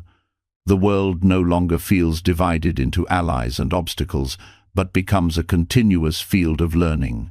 Gratitude grows, compassion deepens, humility strengthens, and wisdom expands. Life becomes less about resisting or clinging, and more about receiving and growing. To live this way is to carry a quiet openness into every moment. You no longer demand that life be easy or that people always behave kindly. Instead, you recognize that even in difficulty, lessons wait. With this perspective, no moment is wasted, no person irrelevant, no encounter empty. Every step becomes part of the path, and every person becomes part of your awakening. When you begin to see teachers everywhere, life itself becomes a classroom, and every person holds a lesson worth noticing. But learning from others is only half the journey. The other half is turning inward, training the mind to stop chasing what it already has enough of. Craving fuels restlessness, and restlessness steals peace. In a world that constantly whispers, more possessions, more praise, more stimulation, the practice of pausing and saying inwardly, enough, becomes an act of quiet rebellion. Practicing enoughness in small choices is not about rejecting ambition or refusing joy. It is about recognizing the moment when seeking turns into grasping, when enjoyment tips into craving, when presence is lost to the hunger for more. By pausing mid-scroll, mid-bite, or mid-task to affirm enoughness, you interrupt the endless loop of dissatisfaction and remind yourself that peace is already available here. This habit reconditions the mind. Normally, dopamine drives us forward: one more bite, one more video, one more achievement. But this drive never delivers lasting contentment. Each gain fades quickly, leaving the hunger stronger. Enoughness breaks this cycle. It says, I have received what I needed from this moment, and I do not need to keep chasing. With repetition, the craving pathways weaken, and the habit of contentment strengthens. Food offers a clear place to practice. Midway through a meal, pause and ask, am I nourished? Do I need more, or do I simply want more? This pause often reveals that the body has had enough, while the mind is pushing for excess. Choosing to stop at enough cultivates gratitude for nourishment and prevents the heaviness of indulgence. Over time, eating becomes less about chasing flavor and more about honoring the body's true needs. Scrolling through endless feeds is another opportunity. The mind can fall into hours of consuming information, none of which satisfies. By pausing mid-scroll and saying, enough, you break the trance. You remind yourself that no amount of content will bring peace, that clarity comes not from more input, but from presence. Practicing this regularly frees hours of life that would otherwise dissolve into distraction. Work too benefits from this practice. Many people push themselves endlessly, believing one more task, one more hour, one more success will finally secure peace. Yet satisfaction remains elusive. By pausing mid-task and saying, enough for now, you create space to rest and return with clarity. Productivity does not decline, it improves, because the mind works best when balanced, not when exhausted. This habit also nurtures gratitude. Each time you stop at enough, you acknowledge the sufficiency of what is present. You recognize that satisfaction does not require excess. Gratitude arises because you are no longer focused on what is missing, but on what is already here. This shift dissolves the sense of scarcity that fuels craving. Enoughness also strengthens discipline. Craving is powerful, but discipline grows each time you resist it. By practicing in small choices, you build the strength to apply it in larger areas of life: finances, relationships, ambitions. The mind trained to stop at enough in a meal or a scroll is better prepared to stop at enough when tempted by greed, overwork, or endless consumption. Relationships improve with this practice as well. Many conflicts arise from the belief that others must give us more attention, more affirmation, more agreement. By practicing enoughness, You learn to appreciate what is offered without demanding excess. Relationships become lighter, less strained by unspoken expectations. Gratitude replaces resentment, and connection deepens. The practice also cultivates joy. When you stop at enough, you savor more deeply what you have. The bite of food tastes richer when not drowned by excess. The moment of rest feels fuller when not overshadowed by endless striving. The brief laugh, the simple gesture, the small success, each becomes more precious when not compared to an imagined more. Enoughness also protects the environment. Much of ecological harm comes from endless consumption. By practicing sufficiency in daily life, you naturally reduce waste. You take what you need, not more. This shift, though personal, echoes outward, aligning individual peace with planetary well-being. To begin, choose 1 or 2 daily activities as practice points, perhaps meals, scrolling, or working. Set the intention to pause halfway through and whisper inwardly, "Enough."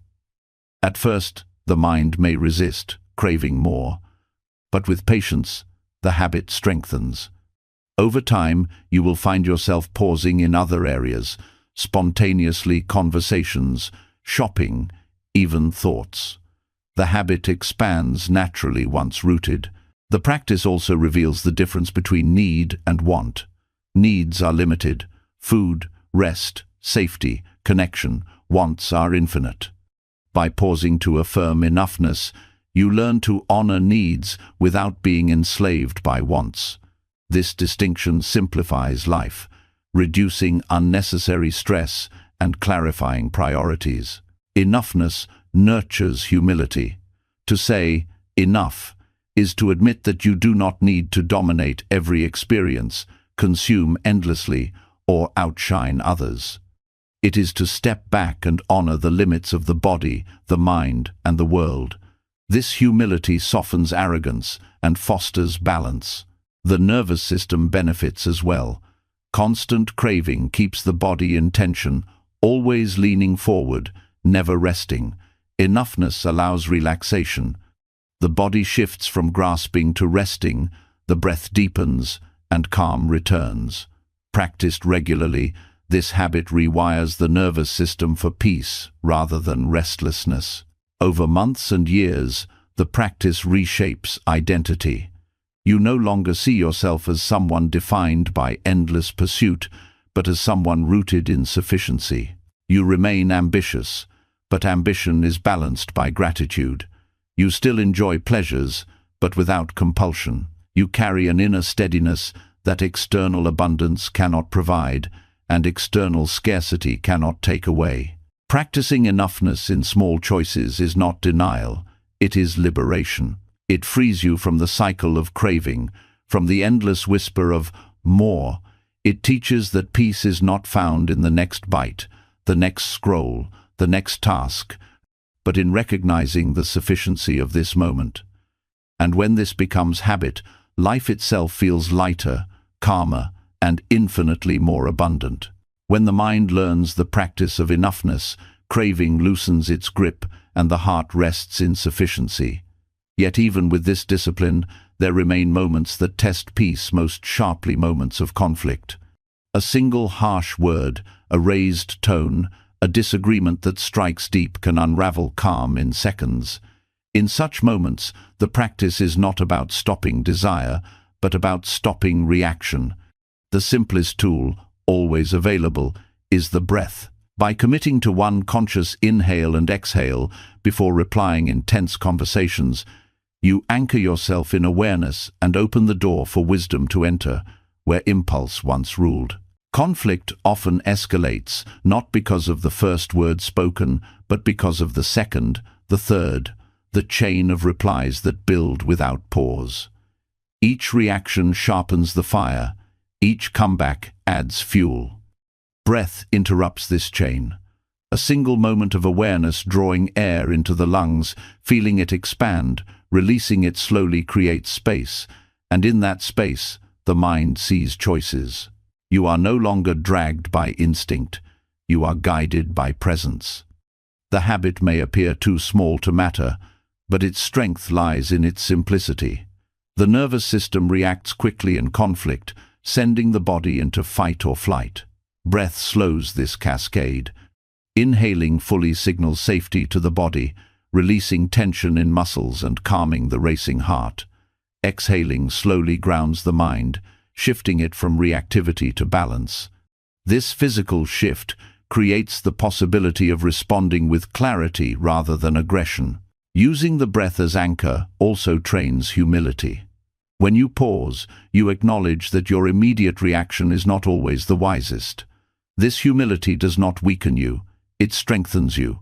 It allows you to step back from the grip of ego, which demands to win, to prove, to dominate. Instead, you allow truth and compassion to find space. One breath may not solve the conflict, but it changes its direction from escalation to possibility. This practice also preserves relationships.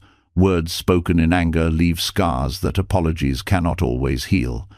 By anchoring in breath before replying, you protect the bond.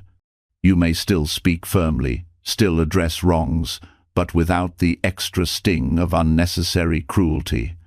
Breath allows firmness without hostility, truth without destruction. Over time, this habit builds trust. Others feel safer with you, knowing you do not lash out blindly. Breath also teaches patience. In conflict, urgency presses hard the demand to reply, to defend, to strike back. But a conscious breath reminds you that not everything needs to be answered immediately. Often silence, even brief, allows tension to soften.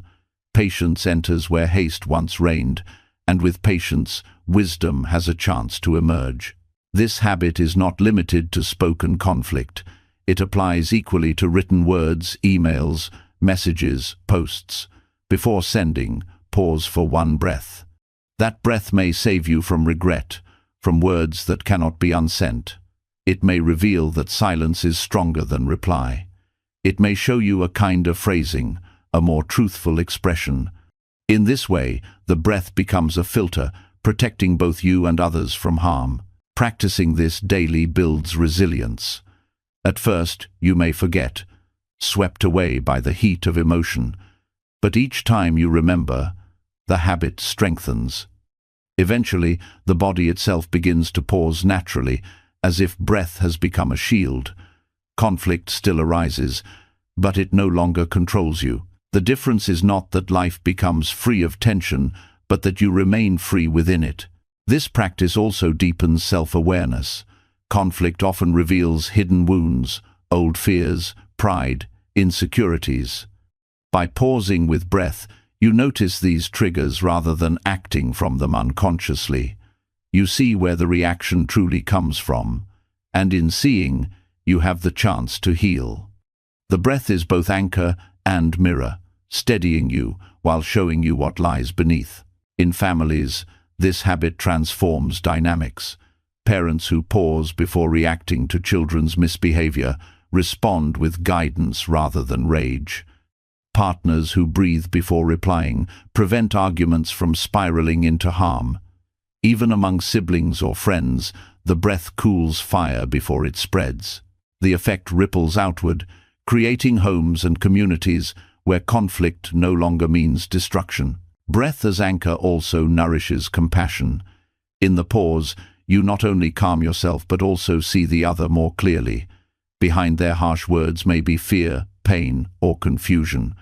By breathing first, you give yourself the space to notice this. Compassion does not mean excusing harm, but it allows you to respond with understanding rather than blind retaliation. This practice integrates with all the others. Enoughness softens craving, but breath softens conflict. Together they form a balanced mind, one not ruled by desire or by anger. Breath connects directly to the body, to the present, to life itself. It is always available, requiring no special conditions. Wherever conflict arises, the breath waits, ready to anchor you back to peace. Over months and years, this habit reshapes identity.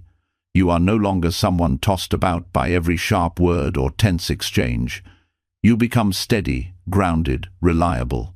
Others trust your presence. Conflicts still come, but they no longer define your state of mind. You carry an anchor within, silent but strong, found in the simple act of breathing. To commit to one conscious breath before replying in conflict is to reclaim choice. It is to remember that peace is not found by avoiding tension, but by meeting it wisely. A single breath is small, yet it can prevent words that wound, preserve bonds that matter, and reveal truths hidden by anger. With practice, this habit becomes natural, and conflict, instead of being a source of endless suffering, becomes a training ground for strength, patience, and compassion. Breath as anchor in moments of conflict shows that peace is not about avoiding fire, but about holding steady within it. Yet, even when conflict subsides, the subtler challenge arises: the wandering mind. Attention slips away countless times a day, drifting into memories, worries, or fantasies. Many respond to this drift with harshness, scolding themselves for failing to stay present. But judgment only deepens restlessness. The wiser path is to return attention with compassion. Each time you notice the drift, you gently smile inwardly and come back. This habit does not build rigidity, it builds resilience. The wandering of the mind is natural. Thoughts arise on their own, often without invitation. To expect unbroken focus is to fight the very nature of consciousness. What matters is not preventing the drift, but training the response to it. When you notice yourself lost in thought and return kindly, you are strengthening awareness and softening self-criticism at the same time. The return itself is the practice, not the failure. Responding with compassion turns distraction into teacher. Instead of frustration, you learn patience. Instead of shame, you learn kindness. Each return becomes proof that attention can be reclaimed without violence toward yourself. This builds resilience because it prepares you for setbacks in all areas of life. Just as attention wanders in meditation, effort falters in work, discipline weakens in habits, and emotions overwhelm in relationships. In each case, the real power lies not in never drifting, but in always returning gently. This approach also heals the tendency toward perfectionism. Many people approach mindfulness as a test of control, believing success means constant focus. When they inevitably drift, they judge themselves as weak or incapable. But by practicing compassionate return, you release this illusion. You understand that perfection is not the goal, presence island, and presence is renewed with every gentle return, no matter how many times it is needed. Returning attention with kindness also shifts the nervous system. Judgment tightens the body, creating tension and anxiety. Compassion relaxes it, creating safety. When you smile inwardly at your own wandering, the body softens, the breath steadies, and attention naturally returns. Over time, the nervous system learns that presence is not linked to punishment, but to kindness, making it easier to sustain. The practice also deepens self-knowledge. By observing where the mind drifts, you see your hidden concerns and desires. Without judgment, these patterns become information rather than sources of shame. You may notice a recurring worry, an unresolved memory, or a longing. Returning compassionately allows you to acknowledge these patterns without being enslaved by them. Awareness grows without harshness. Compassionate return also nurtures humility. It reminds you that the mind is not fully under your command, that wandering is part of being human. Instead of trying to dominate thought, you learn to guide it with patience. This humility builds gentleness, both toward yourself and toward others. If you can forgive your own mind for wandering, you can forgive others for their stumbles. This habit reshapes discipline. Many believe discipline means harshness, but true discipline is consistency without cruelty. Returning attention with compassion teaches this. You still train the mind, but without punishment. You become firm, yet gentle, steady, yet kind. This form of discipline lasts longer because it does not exhaust the spirit. In relationships, this practice reduces harshness. If you train yourself to meet your own wandering with kindness, you extend the same attitude outward. When others lose focus, make mistakes, or falter, you respond with patience rather than judgment. Compassion for self becomes compassion for others, deepening trust and softening conflict. The habit also teaches impermanence. Every drift shows how quickly the mind changes. Every return shows how quickly peace can be restored. You begin to see that distraction is not permanent, and neither is focus. Both come and go, like waves. This awareness makes you less anxious about losing attention, because you know you can always return. Practical steps are simple. In meditation, when you notice the mind wandering, gently acknowledge it thinking, drifting, worrying. Then smile inwardly and return to breath, body, or sound. Do not scold or strain. Treat it as if you were guiding a child gently by the hand, not dragging them harshly. With repetition, this response becomes instinctive. The habit extends beyond meditation. While working, if you notice yourself distracted, pause and return with kindness. While listening to someone, if your attention drifts, smile inwardly and return. Even in conflict, if your mind is consumed by anger, compassionately acknowledge the drift and return to breath. This makes presence portable, available in every moment of life. Over time, the accumulation of gentle returns builds resilience. You learn not to give up when distracted, not to collapse into self-criticism. Instead, you become someone who always returns, who always begins again, no matter how many times needed. This is strength, not weakness. It is the difference between rigidity, which breaks under strain, and resilience, which bends and endures. The practice also nourishes joy. When you smile inwardly at your own wandering, you cultivate lightness. Presence becomes less of a burden and more of a gift. You stop treating mindfulness as a heavy duty and begin to experience it as a gentle homecoming. Joy arises not from perfection, but from the simple act of returning again and again. Over months and years, this habit transforms identity. You stop seeing yourself as someone who constantly fails at mindfulness and start seeing yourself as someone who continuously returns. The story shifts from failure to resilience, from harshness to kindness. This shift affects not only mindfulness, but every part of life.